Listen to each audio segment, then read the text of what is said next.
इस एनिमे को स्टार्ट करने से पहले मैं बता दे रहा हूँ कि अगर तुमने आज तक ये एनिमे नहीं देखी है तो इस वीडियो को देखने के बाद तुमको इस एनिमे से प्यार हो जाएगा, क्योंकि ये एनिमे इतनी ज्यादा अच्छी है। इस एनिमे के स्टार्ट में हम एक बहुत ही बड़े स्कल को देखते हैं जो कि एक राक्षस का होता है एंड उसके ऊपर एक मूर्ति होती है द फर्स्ट विजिट किंग की, जिसने इस राक्षस को मारा होता है। इस स्कल के पास एक चर्च होता है एंड एक दिन उस चर्च के फादर को अपने गेट के सामने दो छोटे बच्चे मिलते हैं जिनको कोई वहाँ पर छोड़कर चला गया होता है। फादर समझ जाते हैं कि दोनों बच्चे अनाथ है और वो उन दोनों को अपने साथ अंदर ले आते हैं। उन बच्चों की टी शर्ट पर उनके नाम लिखे होते हैं, जिनमें से एक तो बहुत ही शांत और प्यारा होता है जिसका नाम यूनो होता है, लेकिन दूसरा वाला थोड़ा बदमाश होता है और अजीब अजीब हरकतें कर रहा होता है। एंड यही हमारी एनिमे का मेन कैरेक्टर है एंड इसका नाम है आस्था। फिर हम देखते हैं 15 साल बीत जाते हैं एंड आस्था अपनी चर्च की सिस्टर लिली को ही प्रपोज कर देता है। वो उससे कहता है मैं बड़ा होकर विजिट किंग बनूंगा और आपको बहुत खुश रखूंगा, प्लीज मुझसे शादी कर लीजिए सिस्टर लिली। जिसपे सिस्टर लिली बोलती है नहीं, मैंने कितनी बार तुमसे कहा मैं तुमसे शादी नहीं कर सकती हूँ। लेकिन आस्था बहुत ज्यादा जिद्दी होता है एंड वो सिस्टर लिली से जिद करने लगता है कि वो उससे शादी कर ले। एंड सिस्टर लिली आस्था से बहुत परेशान हो जाती है और वो अपना मैजिक यूज करके आस्था को एक वाटर पंच मार देती है, जिससे आस्था वहीं पर बेहोश हो जाता है। सिस्टर लिली उसके पास जाती है और उससे पूछती है तुम ठीक तो हो ना। एंड तभी वहाँ पे चर्च के कुछ और बच्चे आ जाते हैं और वो सिस्टर लिली से कहते हैं बिल्कुल सही किया आपने, जब भी आपको परेशान करे इसको एक दो वाटर पंच मार दिया करिए। लेकिन तभी आस्था दोबारा से होश में आ जाता है एंड फिर से सिस्टर लिली के पीछे पड़ जाता है। बट इस बार वहाँ पर यूनो आ जाता है एंड वो आस्था को अपने मैजिक से वहीं पर गिरा देता है। आस्था गुस्से में उठता है और उसके पास भाग के जाके कहता है आखिर तुम हर बार मेरे और सिस्टर लिली के बीच में अपनी टांग क्यों घुसाते हो। जिसपे यूनो आस्था से कहता है देखो, पहले तो तुम बहुत ज्यादा शोर मचाते हो, दूसरा तुम्हारी हाइट बहुत कम है, तीसरा तुम दिमाग से कम हो, और सिस्टर लिली इस चर्च की नन है और नन लोग शादी नहीं कर सकती, तुम्हारे दिमाग में इतना भी नहीं घुसता क्या। जिसपे आस्था बहुत गुस्सा हो जाता है और यूनो से कहता है आजा 1v1, फ्री फायर में नहीं असली फाइट में मतलब। जिसपे आस्था से कहता है नहीं, मुझे टाइम वेस्ट नहीं करना है तुम्हारे साथ 1v1 करके। आस्था बोलता है क्यों डर गए क्या। जिसपे बच्चा जिसका नाम मैक्स होता है ये बोलता है तुम सोच भी कैसे सकते हो कि तुम यूनो को जिंदगी में भी हरा सकते हो। आस्था मैक्स से बोलता है तुम्हारी प्रॉब्लम क्या है बच्चे, मुझसे मैं तुमसे इतना बड़ा हूँ फिर भी तुम मेरी रिस्पेक्ट क्यों नहीं करते कभी। जिसपे मैक्स बोलता है बिल्कुल भी नहीं, मैं किसी ऐसे की रिस्पेक्ट कर ही नहीं सकता जो 15 साल का होने के बाद भी मैजिक नहीं यूज कर सकता। असल में आस्था के पास बिल्कुल भी मैजिक नहीं होता, मतलब आस्था एक ऐसे वर्ल्ड में होता है जहाँ पे मैजिक से ही सब कुछ होता है बिना मैजिक के। मैक्स आस्था से कहता है तुम सोच भी कैसे सकते हो कि तुम बिना मैजिक के यूनो जैसे पावरफुल मैजिशियन को हरा सकते हो। आस्था कहता है अच्छा यूनो अगर इतना ही स्ट्रॉन्ग है तो वो ये कर सकता है क्या। एंड वो बहुत ही तेज स्पीड में क्रंचेस मारने लगता है। असल में आस्था मैजिक तो यूज कर नहीं सकता, इसलिए वो एक्सरसाइज करके अपने आप को फिजिकली बहुत स्ट्रॉन्ग बना लेता है। मैक्स आस्था से कहता है कि तुम क्रंचेस मारकर विजिट किंग नहीं बन सकते, क्योंकि विजिट किंग स्ट्रॉन्गेस्ट मैजिशियन होता है, स्ट्रॉन्गेस्ट बॉडी बिल्डर नहीं। एंड तभी यूनो अपने मैजिक से सिस्टर लिली के कपड़े सुखाने लगता है, जिसको देखने सारे बच्चे भाग के चले जाते हैं। एंड यूनो का भी सपना आस्था की तरह विजिट किंग बनने का होता है। सिस्टर लिली भी यूनो को थैंक यू कहती है उसकी हेल्प करने के लिए, जिसपे आस्था को बहुत जलन होती है एंड वो जल्दी से भाग के लकड़ियां काटने आ जाता है ताकि सिस्टर लिली उसको भी थैंक यू बोले। लेकिन इससे पहले कि वो लकड़ियां काटता है यूनो अपने मैजिक से लकड़ियां भी काट देता है। असल में इसको आस्था के सामने शो ऑफ करना थोड़ा पसंद होता है। मैक्स कहता है मुझे यकीन है अगला विजिट किंग यूनो ही बनेगा, तुम नहीं आस्था। एंड तभी वहाँ पर फादर भी आ जाते हैं एंड वहाँ आकर यूनो की तारीफ करने लगते हैं कि यूनो जरूर इस चर्च का नाम एक दिन रोशन करेगा। आस्था दुखी हो जाता है और कोने में अकेला जाकर बैठ जाता है। तभी उसके पास सिस्टर लिली आती है और उससे कहती है दुखी मत हो आस्था, थोड़े दिनों में तुम्हारी ग्रिमवॉर तुम्हें मिल जाएगी, फिर तुम भी मैजिक यूज कर पाओगे। जिसको सुनकर आस्था खुश हो जाता है और फिर से खड़ा हो जाता है और कहता है आप देखना सिस्टर लिली, मुझे इस दुनिया की बेस्ट ग्रिमवॉर मिलेगी एंड फिर मैं बहुत मेहनत करके सबसे ज्यादा स्ट्रॉन्ग बनूंगा एंड फिर एक दिन मैं विजिट किंग बनूंगा। ग्रिमवॉर असल में एक मैजिकल बुक होती है जिसमें 3 लीफ बनी होती है जो सबको 15 साल की एज पे मिलती है एंड उसको पाने के बाद लोगों का मैजिक बहुत ज्यादा बढ़ जाता है और वो मैजिकल अटैक्स भी यूज कर सकते हैं। आस्था यूनो से कहता है कि जब मुझे मेरी ग्रिमवॉर मिलेगी तब हम दोनों बचपन की तरह साथ में प्रैक्टिस करेंगे और साथ में बहुत स्ट्रॉन्ग बनेंगे। लेकिन यूनो उसे इग्नोर कर वहाँ से चला जाता है, मानो वो आस्था को अपने टक्कर का मानता ही नहीं है। जिसपे आस्था भी बहुत दुखी हो जाता है एंड वो भी वहाँ से चला जाता है। सिस्टर लिली यूनो के पास आती है और उससे कहती है तुम्हें आस्था के साथ ऐसा नहीं करना चाहिए था। जिसपे यूनो कहता है आस्था मेरे रहते कभी भी विजिट किंग नहीं बन सकता। सिस्टर लिली को लगता है कि आस्था क्योंकि बहुत दुखी होकर गया है तो वो मे भी कहीं पर चुपचाप जाके रो रहा होगा, लेकिन हमारा आस्था रोता होता नहीं है, वो यहाँ पर ट्रेनिंग कर रहा होता है और ज्यादा स्ट्रॉन्ग होने के लिए एंड अपने विजिट किंग बनने के सपने को सच करने के लिए। थोड़े दिनों बाद आस्था यूनो और बहुत सारे बच्चे जो 15 साल के हो गए थे वो सब ग्रिमवॉर टावर जाते हैं अपनी अपनी ग्रिमवॉर लेने। आस्था बहुत ज्यादा एक्साइटेड होता है क्योंकि अब वो फाइनली मैजिक यूज कर पाएगा एंड यूनो को टक्कर दे पाएगा। वहाँ पे 2 नोबल फैमिलीज के भी बच्चे आए होते हैं जो आस्था और यूनो का मजाक उड़ा रहे होते हैं क्योंकि वो लोग गरीब होता। भी वहाँ पर उस ग्रिमवॉर टावर का मास्टर आ जाता है एंड सारे लोगों का वेलकम करता है। आस्था बहुत ज्यादा एक्साइटेड और खुश होता है। फिर ये मास्टर एक मैजिकल स्पेल बोलता है और सारे लोगों के पास अपने आप उनकी ग्रिमवॉर उड़कर जाने लगती है। सारे लोग अपनी अपनी ग्रिमवॉर पाकर बहुत खुश होते हैं, लेकिन आस्था के पास कोई भी ग्रिमवॉर नहीं आती। आस्था बोलता है मेरी ग्रिमवॉर लेट हो गई क्या, मेरी ग्रिमवॉर कहाँ है। जिसपे सारे के सारे लोग उस पर हंसने लगते हैं एंड उसका मजाक बनाने लगते हैं। लेकिन तभी यूनो के पास उसकी ग्रिमवॉर आ जाती है जो कि होती है एक 4 लीफ ग्रिमवॉर, जो कि बहुत ही ज्यादा रेयर होती है एंड यही ग्रिमवॉर फर्स्ट विज़र्ड किंग के पास भी होती है, जिसको देखकर सारे के सारे लोग शॉक्ड रह जाते हैं कि आखिर यूनो जो कि नोबल फैमिली का भी नहीं है उसको 4 लीफ ग्रिमवॉर कैसे मिल गई। यूनो उल्टा घूमता है और सबसे कहता है कि वो बनेगा अगला विज़र्ड किंग एंड सारे के सारे लोग उसकी तारीफ करने लगते हैं। लेकिन तभी आस्था खड़ा होता है और यूनो से बोलता है नहीं तुम नहीं, मैं बनूंगा अगला विज़र्ड किंग, जिसपे फिर से सारे के सारे लोग उस पर हंसने लगते हैं एंड उसका मजाक उड़ाने लगते हैं एंड यूनो भी आस्था को वहीं पर इग्नोर करके वहाँ से चला जाता है। इसके बाद आस्था अकेले जंगल में उल्टा लटका होता है और थोड़ा सा दुखी होता है क्योंकि ना तो सिर्फ उसके पास मैजिक है बट अब तो उसको ग्रिमवॉर भी नहीं मिली। लेकिन इतना सब कुछ होने के बाद भी वो गिव अप नहीं करता और वो उठता है और कहता है क्या हुआ अगर मेरे को ग्रिमवॉर नहीं मिली तो मैं तब भी मेहनत करना नहीं छोड़ूंगा एंड एक दिन विज़र्ड किंग जरूर बनूंगा, तुम बस वेट करना यूनो, मैं ही तुम्हारा राइवल हूँ एंड मैं ये तुम्हें प्रूफ करके रहूंगा। लेकिन तभी उसे एक आवाज आती है। इधर हम देखते हैं ये दोनों जलन के मारे यूनो से लड़ने आ जाते हैं एंड उससे कहते हैं आखिर तुम्हारे जैसे गरीब को 4 लीफ ग्रिमवॉर कैसे मिल सकती है एंड हम नोबल्स को नहीं, मैं जला दूंगा तुम्हारी इस ग्रिमवॉर को। एंड वो यूनो के ऊपर एक मैजिकल अटैक यूज कर देता है, लेकिन यूनो बिना अपनी ग्रिमवॉर का यूज किए ही अपने आप को डिफेंड कर लेता है, जिसको देखकर ये दोनों शॉक्ड रह जाते हैं कि आखिर यूनो इतना स्ट्रॉन्ग कैसे है। लेकिन तभी अचानक से कुछ चेन्स आके उन दोनों को पकड़ लेती है एंड तभी वहाँ पर एक आदमी आता है जो बोलता है तुम लोग पागल हो क्या जो इतनी रेयर चीज को जलाना चाहते हो। यूनो पूछता है कौन हो तुम, जिसपे ये बताता है मेरा नाम है स्नेक और मुझे वो चीज चाहिए जो तुम्हारे पास है। एंड तभी वो अपने मैजिक से यूनो को भी पकड़ लेता है एंड उसकी 4 लीफ ग्रिमवॉर को भी उससे छीन लेता है। यूनो बोलता है स्नेक मैंने तुम्हारा नाम सुना है, तुम एक बहुत ही स्ट्रॉन्ग और फेमस चोर हो, लेकिन तुम्हें ये तो पता ही होगा कि एक ग्रिमवॉर को केवल उसका ओरिजिनल ओनर ही यूज कर सकता है। जिसपे स्नेक कहता है हाँ मेरे को पता है कि तुम्हारी ग्रिमवॉर को तुम्हारे बिना कोई यूज नहीं कर सकता, लेकिन ब्लैक मार्केट में इस 4 लीफ ग्रिमवॉर के मेरे को बहुत पैसे मिलेंगे एंड इसीलिए मैं तुम्हारी ग्रिमवॉर चुरा रहा हूँ और माफ करना तुम्हारा विज़र्ड किंग बनने का सपना यहीं पर खत्म होता है। एंड तभी वहाँ पर हमारा आस्था आ जाता है एंड आके गिर के अपनी बेइज्जती करा लेता है, लेकिन फिर भी वो खड़ा होता है और बोलता है क्या हो रहा है यहाँ और तुम्हारे पास 2-2 ग्रिमवॉर कैसे है। यूनो बोलता है उनमें से एक मेरी है और यहाँ से जल्दी से भाग जाओ, ये बहुत स्ट्रॉन्ग है। तब आस्था सारा का सारा खेल समझ जाता है एंड वो स्नेक से कहता है चुपचाप यूनो की ग्रिमवॉर वापस कर दो, जिसपे स्नेक उससे कहता है तुम तो वही लूजर हो ना जिसको एक भी ग्रिमवॉर नहीं मिली। एंड ये कहकर वो उस पर हंसने लगता है। आस्था कहता है हाँ मैं वही हूँ जिसको कोई ग्रिमवॉर नहीं मिली, लेकिन मैं वो भी हूँ जो एक दिन विज़र्ड किंग बनेगा। एंड ये कह के आस्था स्नेक की तरफ भागता है। यूनो कहता है नहीं उससे मत लड़ना आस्था। स्नेक अपने मैजिक से आस्था पर अटैक करता है, लेकिन आस्था उसके अटैक को डॉज करके उसके पीछे आ जाता है एंड वो बस उसको एक पंच मारने वाला होता है, लेकिन तभी स्नेक की चेन्स उसको पकड़ लेती हैं एंड फिर स्नेक अपने मैजिक से आस्था को बहुत ज्यादा इंजर्ड कर देता है। आस्था मन में सोचता है कि ये तो बस एक चोर है, फिर ये इतना स्ट्रॉन्ग कैसे है, और अगर एक चोर इतना स्ट्रॉन्ग है तो फिर विज़र्ड किंग कितना स्ट्रॉन्ग होगा। एंड फिर स्नेक उसको पीछे की दीवार पर लड़ा देता है एंड उसके पास जाकर बोलता है अपनी आंखें खोलो बच्चे, तुम मुझे 100 जन्मों में भी नहीं हरा सकते। आस्था मन में सोचता है कि ये सही तो कह रहा है, मैं चाहे जितना भी अपनी बॉडी को ट्रेन करके स्ट्रॉन्ग बना लूं, लेकिन मैं इसका भी नहीं हरा सकता। स्नेक आस्था के ऊपर हंसता है और बोलता है अपनी चेन से मैं किसी के अंदर कितना मैजिक है ये नाप सकता हूँ, और तुम्हारे अंदर एक बूंद मैजिक भी नहीं है एंड इसीलिए तुम्हारे पास कोई ग्रिमवॉर नहीं आई, क्योंकि ग्रिमवॉर मैजिक को बढ़ाती है और तुम्हारे पास तो मैजिक है ही नहीं। तुम विज़र्ड किंग तो क्या, तुम कोई नॉर्मल सी जॉब भी नहीं कर सकते। शर्म करो अपनी जिंदगी पर, तुम एक बहुत ही बड़े लूजर हो। जिसको सुनकर आस्था अंदर से टूट जाता है और वो सोचने लगता है कि ये एकदम सही तो कह रहा है, मेरे अंदर ना तो मैजिक है और ना ही मेरे पास अब एक ग्रिमवॉर है, फिर आखिर मैं कैसे विज़र्ड किंग बन सकता हूँ जो कि पूरी दुनिया का सबसे स्ट्रॉन्गेस्ट मैजिशियन होता है। एंड जिंदगी में पहली बार आस्था गिव अप करने वाला होता है, लेकिन तभी यूनो चिल्लाकर बोलता है नहीं, मैं जानता हूँ आस्था विज़र्ड किंग नहीं बनेगा क्योंकि अगला विज़र्ड किंग तो मैं ही बनूंगा, लेकिन आस्था कोई लूजर नहीं है, वो मेरा राइवल है एंड उसके अंदर भी एक मैजिकल पावर है एंड वो है कभी भी गिव अप ना करना। एंड इसको सुनते ही आस्था के अंदर मानो दोबारा से जान आ जाती है। वो स्नेक से कहता है दूर हट मुझसे। स्नेक उससे दूर हट जाता है एंड आस्था के पास से एक अजीब सी एनर्जी आने लगती है। आस्था यूनो से कहता है चिंता मत करो यूनो, मैं इस आदमी को तुम्हारी ग्रिमवॉर नहीं ले जाने दूंगा, चाहे उसके लिए मुझे मरना ही क्यों ना पड़े। एंड तभी आस्था के पास उसकी खुद की ग्रिमवॉर उड़कर आ जाती है, जो कि कोई नॉर्मल ग्रिमवॉर नहीं बल्कि एक 5 लीफ ग्रिमवॉर होती है, जो पूरी की पूरी दुनिया में सिर्फ एक ही है, मतलब यूनो से भी ज्यादा रेयर ग्रिमवॉर। दुनिया में 3 तरह की ग्रिमवॉर्स होती है। 3 लीफ ग्रिमवॉर जिसमें मैजिकल पावर्स होती है एंड ये बहुत कॉमन होती है। 4 लीफ ग्रिमवॉर जो कि बहुत रेयर होती है एंड इसमें मैजिकल पावर्स के साथ गुड लक भी होता है। एंड लास्ट में है 5 लीफ ग्रिमवॉर जो कि पूरी दुनिया में सिर्फ एक ही है एंड इसके अंदर एक डीमन होता है। एंड आस्था को फाइनली उसकी 5 लीफ ग्रिमवॉर मिल जाती है। यूनो आस्था को देखकर स्माइल करता है और बोलता है मुझे पता था आस्था, तुम वो जो इम्पॉसिबल को भी पॉसिबल कर सकता है, जैसे तुमने बचपन में किया था। एंड फिर हम इन दोनों का बचपन देखते हैं कि कैसे यूनो स्टार्टिंग में बहुत ही रोथड़ू था और छोटी छोटी बात पर रोता रहता था एंड आस्था स्टार्टिंग से ही उसकी मदद करता रहता था और एकदम उसके बड़े भाई की तरह उसको प्रोटेक्ट करता था। फिर एक दिन बचपन में सिस्टर लिली आस्था और यूनो को पहले विज़र्ड किंग की स्टोरी सुनाती है कि कैसे एक बार पूरी दुनिया पर एक बहुत ही बड़े और ताकतवर राक्षस ने हमला कर दिया था और हर जगह तबाही मचा दी थी। हर तरफ बस दुख ही दुख फैल गया था, लेकिन तभी अचानक से एक लड़का वहाँ आ जाता है और उन सबको बचा लेता है। एंड उसके पास एक 4 लीफ ग्रिमवॉर होती है एंड उसकी और उस राक्षस की बहुत दिनों तक लड़ाई होती है, लेकिन आखिरी में वो लड़का उस राक्षस को हरा देता है और दोबारा से दुनिया में सुख और शांति ले आता है। एंड वही बनता है फर्स्ट विज़ार्ड किंग, पूरी दुनिया का सबसे स्ट्रॉन्गेस्ट मैजिशियन। एंड इसी स्टोरी को सुनने के बाद आस्था और यूनो डिसाइड करते हैं कि वो दोनों भी बड़े होकर विज़ार्ड किंग बनेंगे। शाम को फादर आकर यूनो को एक लेटर देते हैं और उससे कहते हैं उस लेटर को विलेज के बाहर एक आदमी तक पहुँचाने के लिए। आस्था कहता है लो मैं चला जाता हूँ, लेकिन यूनो उसे मना कर देता है और कहता है नहीं, वो अकेला जाएगा। यूनो अकेला उस आदमी के पास पहुँच जाता है और उसे वो लेटर दे देता है। काफी रात हो चुकी होती है और आस्था को यूनो की चिंता होने लगती है। एंड फिर वापस लौटते वक्त यूनो को एक बड़ा सा आदमी घेर लेता है और वो उसका पेंडेंट उससे जबरदस्ती छीन लेता है। यूनो उससे कहता है प्लीज मुझे वो वापस कर दो, वो मेरे पेरेंट्स की आखिरी निशानी है। जिसपे हंसता और बोलता है चुपचाप यहाँ से भाग जाओ बच्चे, वरना मुझे तुम्हें जान से मारना पड़ेगा। जिसको सुनकर यूनो डर जाता है और रोने लगता है और सोचता है कि अब वो कुछ नहीं कर सकता, लेकिन तभी वहाँ पर आस्था आ जाता है और उस आदमी को पकड़ लेता है। यह आदमी आस्था को मारकर दूर फेंक देता है, लेकिन आस्था फिर से जाकर उसको पकड़ लेता है और जोर जोर से चिल्ला रहा होता है। यूनो बस आस्था को देख रहा होता है और सोच रहा होता है कि आखिर जब आस्था जानता है कि वो इस आदमी को नहीं हरा सकता, फिर वो लड़ क्यों रहा है इससे। आस्था को यह आदमी बहुत ज्यादा इंजर्ड कर देता है, लेकिन फिर भी आस्था गिव अप नहीं करता और उसको पकड़े रहता है और जोर जोर से चिल्ला रहा होता है कि यूनो का पेंडेंट वापस कर। यह आदमी समझ जाता है कि ये बच्चा कोई नॉर्मल बच्चा नहीं है एंड वो उस पेंडेंट को वहीं पर छोड़कर चला जाता है एंड आस्था वहीं पर गिर जाता है। यूनो उसके पास आकर रोते हुए बोलता है मुझे माफ करना, मेरी वजह से तुम्हें इतनी मार पड़ी। जिसपे आस्था उससे कहता है तुम चिंता मत करो, मैं हमेशा तुम्हारे साथ रहूंगा और तुम्हें प्रोटेक्ट करूंगा एंड एक दिन मैं बनूंगा विज़ार्ड किंग और तुम्हें और चर्च के सारे लोगों को खुश और सेफ रखूंगा। और इधर हम देखते हैं आस्था की ग्रिमवॉर से एक अजीब सी तलवार निकलती है और स्नेक बोलता है अचानक से तुम्हारे पास एक ग्रिमवॉर कहाँ से आ गई, ये क्या हो रहा है। एंड वो आस्था के ऊपर दोबारा से अटैक कर देता है, लेकिन आस्था अपनी स्वॉर्ड यूज करता है एंड स्नेक की मैजिकल चेंज गायब हो जाती है। स्नेक बोलता है कि ये कैसे किया तुमने, आखिर हो कौन तुम। जिसपे आस्था बोलता है मैं वो हूँ जो एक दिन बनेगा विज़ार्ड किंग। एंड ये कहकर आस्था स्नेक के ऊपर अटैक कर देता है एंड स्नेक की एक बार में बैंड बजा देता है और उसको हरा देता है। यूनो उसे देखकर हंस रहा होता है और आस्था उसके पास आकर बोलता है ये देखो यूनो, मेरे को फाइनली मेरी ग्रिमवॉर मिल गई। यूनो आस्था से बोलता है तो तुमने मुझे एक और बार बचा लिया आस्था, तुम्हें याद है ना वो प्रॉमिस जो हमने बचपन में किया। बचपन में जब यूनो आस्था की बात सुनता है तो वो पूछता है कि क्या मैं विज़ार्ड किंग बन सकता हूँ जबकि मैं इतना वीक हूँ। जिसपे आस्था यूनो से कहता है हाँ, अगर तुम बहुत मेहनत करोगे और कभी भी गिव अप नहीं करोगे तो तुम क्या कोई भी विज़ार्ड किंग बन सकता है। जिसको सुनकर यूनो खड़ा होता है और बोलता है ठीक है, मैंने भी डिसाइड कर लिया है कि आज के बाद मैं कभी भी नहीं रहूंगा एंड मैं बहुत मेहनत कर एक दिन विज़ार्ड किंग बनूंगा और तुमको और चर्च के सारे लोगों को खुश रखूंगा। जिसपे आस्था यूनो से कहता है इसका मतलब है कि अब हम दोनों राइवल्स हैं। एंड वो दोनों एक दूसरे से प्रॉमिस करते हैं कि वो दोनों बहुत मेहनत करेंगे एंड एक दिन विज़ार्ड किंग बनेंगे। आस्था यूनो से कहता है हाँ मुझे याद है, मुझे लगा था कि तुम भूल गए होगे। एंड फिर वो दोनों फिर से बचपन की तरह दोबारा से एक दूसरे से शर्त लगाते हैं ये देखने के लिए कि पहले विज़ार्ड किंग कौन बनेगा। इसके बाद हम अभी के विज़ार्ड किंग की झलक देखते हैं एंड उन 9 मैजिक नाइट्स को देखते हैं जो किंगडम में विज़ार्ड किंग के बाद सबसे ज्यादा स्ट्रॉन्ग मैजिशियंस होते हैं और इनका काम होता है किंगडम में पीस और ऑर्डर मेंटेन करके रखना है। एंड इन सबकी एक स्क्वाड होती है जिसको ज्वाइन करने के लिए बच्चों को एक एंट्रेंस एग्जाम देना होता है और उसी एग्जाम के लिए आस्था और यूनो दोनों ट्रेनिंग कर रहे होते हैं। इधर हम देखते हैं फादर और सिस्टर लिली ग्रिमवॉर टावर के मास्टर के पास जाते हैं एंड फादर मास्टर से पूछता है कि आखिर एंट्रेंस एग्जाम के लिए उसने यूनो के साथ आस्था का भी नाम क्यों दिया, जबकि आस्था तो उस टेस्ट में पास हो भी नहीं सकता। जिसपे मास्टर उससे कहता है कि आस्था ने मुझे उसकी ग्रिमवॉर दिखाई थी और मुझसे बहुत रिक्वेस्ट किया था कि उसको एंट्रेंस एग्जाम में भेज दे, तो इसलिए मैंने भेज दिया। फादर मास्टर से पूछते हैं कि आखिर जो ग्रिमवॉर आस्था के पास आई है वो है क्या और वो असलियत में ग्रिमवॉर है भी कि नहीं। जिसपे मास्टर उसे बताता है मैं तुम्हें ज्यादा तो नहीं बता सकता, लेकिन हाँ उस ग्रिमवॉर की वजह से आस्था को फ्यूचर में एक बहुत बड़ी लड़ाई लड़नी होगी। फादर मास्टर से रिक्वेस्ट करने लगता है कि आस्था बहुत वीक है और उसके पास मैजिक भी नहीं है तो उसको एंट्रेंस एग्जाम में ना भेजे। जिसपे मास्टर उससे कहते हैं कि कहीं ऐसा तो नहीं कि तुम आस्था को इसलिए नहीं भेजना चाहते क्योंकि अगर वो पास हो गया तो वो यहाँ से चला जाएगा और तुम्हें उसकी याद आएगी। जिसपे फादर थोड़ा सा शर्मा जाता है और बहाने बनाने लगता है। सिस्टर लिली भी समझ जाती है कि फादर आस्था को सीक्रेटली बहुत प्यार करते हैं। इधर हम देखते हैं आस्था और यूनो रेस लगाते हुए चर्च वापस आ रहे होते हैं और उन दोनों के बीच में टाई हो जाता है। आस्था पूछता है जल्दी बताओ कौन जीता। मैक्स बोलता है यूनो जीता है। आस्था कहता है अभी रेस खत्म नहीं हुई है, जो चर्च के अंदर पहले घुसेगा वो जीतेगा। और आस्था चर्च के अंदर घुसने वाला होता है, लेकिन तभी यूनो उसे अपने मैजिक से उड़ाकर दूर फेंक देता है और रेस को जीत जाता है। रात में सोते वक्त आस्था सपने में भी यही बोल रहा होता है कि वो एक दिन विज़ार्ड किंग बनेगा। भाई ये पागल होता है विज़ार्ड किंग बनने के लिए। जिसको सुनकर मैक्स आस्था पर गुस्सा हो जाता है। अगले दिन आस्था फिर से ट्रेनिंग कर रहा होता है और उसके पास मैक्स आ जाता है। आस्था पूछता है क्या हुआ। मैक्स बोलता है तुम बेवकूफ हो। जिसपे आस्था उस पर गुस्सा हो जाता है और बोलता है ये बोलने के लिए तुम चर्च से इतनी दूर मेरे पास आए हो। मैक्स उसे बोलता है कि तुम्हारे पास तो मैजिक भी नहीं है, तुम सोच भी कैसे सकते हो कि तुम मैजिक नाइट एग्जाम में पास होगे। आस्था बोलता है अब तो मेरे पास मेरी ग्रिमवॉर है एंड अब तो मैं जरूर से मैजिक नाइट एग्जाम में पास होऊंगा और एक दिन विज़ार्ड। लेकिन तभी उसको मैक्स बीच में रोक देता है और कहता है चुप रहो, जब देखो तब विज़ार्ड किंग तुम क्यों नहीं समझते कि हमारे जैसे गरीब और वीक लोगों के सपने पूरे नहीं होते, जिसपे आस्था उसके पास आता है और उससे चिल्लाकर बोलता है जरूर होते हैं। अगर तुम सपनों को पूरी दिल से चाहो और उसके लिए पूरी जान लगाकर मेहनत करो तो तुम्हारा जो भी सपना हो वो जरूर पूरा होगा। एंड जिंदगी में पहली बार मैक्स को समझ में आता है कि आस्था इतना बड़ा भी लूजर नहीं है। रात में फादर बहुत अच्छा खाना बनवाते हैं क्योंकि कल आस्था और यूनो एंट्रेंस एग्जाम के लिए जाने वाले होते हैं। आस्था बहुत खुश होता है और फादर आस्था को अपने पास बुलाकर उससे कहते हैं, देखो आस्था, अगर तुम फेल हो जाओ तब भी ज्यादा दुखी मत होना, चुपचाप घर वापस आ जाना, हम लोग हमेशा तुम्हारे साथ हैं। एंड आस्था कहता है, यही चीज आप यूनो को भी कहोगे ना कि सिर्फ मुझसे ही कह रहे हो? जिसपे फादर उससे कुछ भी नहीं कहते क्योंकि उन्हें पता होता है यूनो तो आसानी से पास हो जाएगा, बस आस्था की थोड़ी दिक्कत है। आस्था फादर से कहता है, आप चिंता मत करो, मैं जरूर से इस मैजिक नाइट एग्जाम को पास करूंगा और उसके बाद मैं बनूंगा विजिट किंग और वापस आकर सिस्टर लिली से शादी करूंगा। लेकिन तभी सिस्टर लिली उसको अपने वाटर पंच से चुप करा देती है। अगले दिन आस्था और यूनो अपनी जर्नी पर निकलने वाले होते हैं। सारे लोग उनको बेस्ट ऑफ लक और बाय बाय बोलते हैं। मैक्स बोलता है आस्था को बाय कहने की जरूरत नहीं है, वो जल्दी वापस आ जाएगा। लेकिन हाँ, अगर तुम किसी तरह पास हो गए आस्था तो मैं मान जाऊंगा कि हम जैसे लोग भी ड्रीम्स देख सकते हैं एंड फिर मैं भी मैजिक नाइट बनने के लिए मेहनत करूंगा। जिसपे आस्था उससे कहता है, फिर तैयार हो जाओ मेहनत करने के लिए। एंड फिर आस्था और यूनो निकल जाते हैं अपने मंजिल की तरफ। सिस्टर लिली भी आस्था के जाने पर थोड़ी दुखी होती है एंड आस्था और यूनो बहुत ही लंबे सफर के बाद फाइनली पहुंच जाते हैं अपने मैजिक नाइट एंट्रेंस एग्जाम की जगह पर। ये दोनों कीका टाउन में घूम रहे होते हैं जहाँ पर इनका एंट्रेंस एग्जाम होगा। आस्था जिधर भी देख रहा होता है उसे मैजिक ही दिख रहा होता है। वो अपने बगल में एक बहुत ही बड़ा सा कैसल देखता है जो कि विजिट किंग का होता है एंड यहीं पे विजिट किंग रहता है। आस्था यूनो से बोलता है, देखना यूनो, एक दिन ये कैसल मेरा होगा, सोचना भी मत ये मेरा होगा।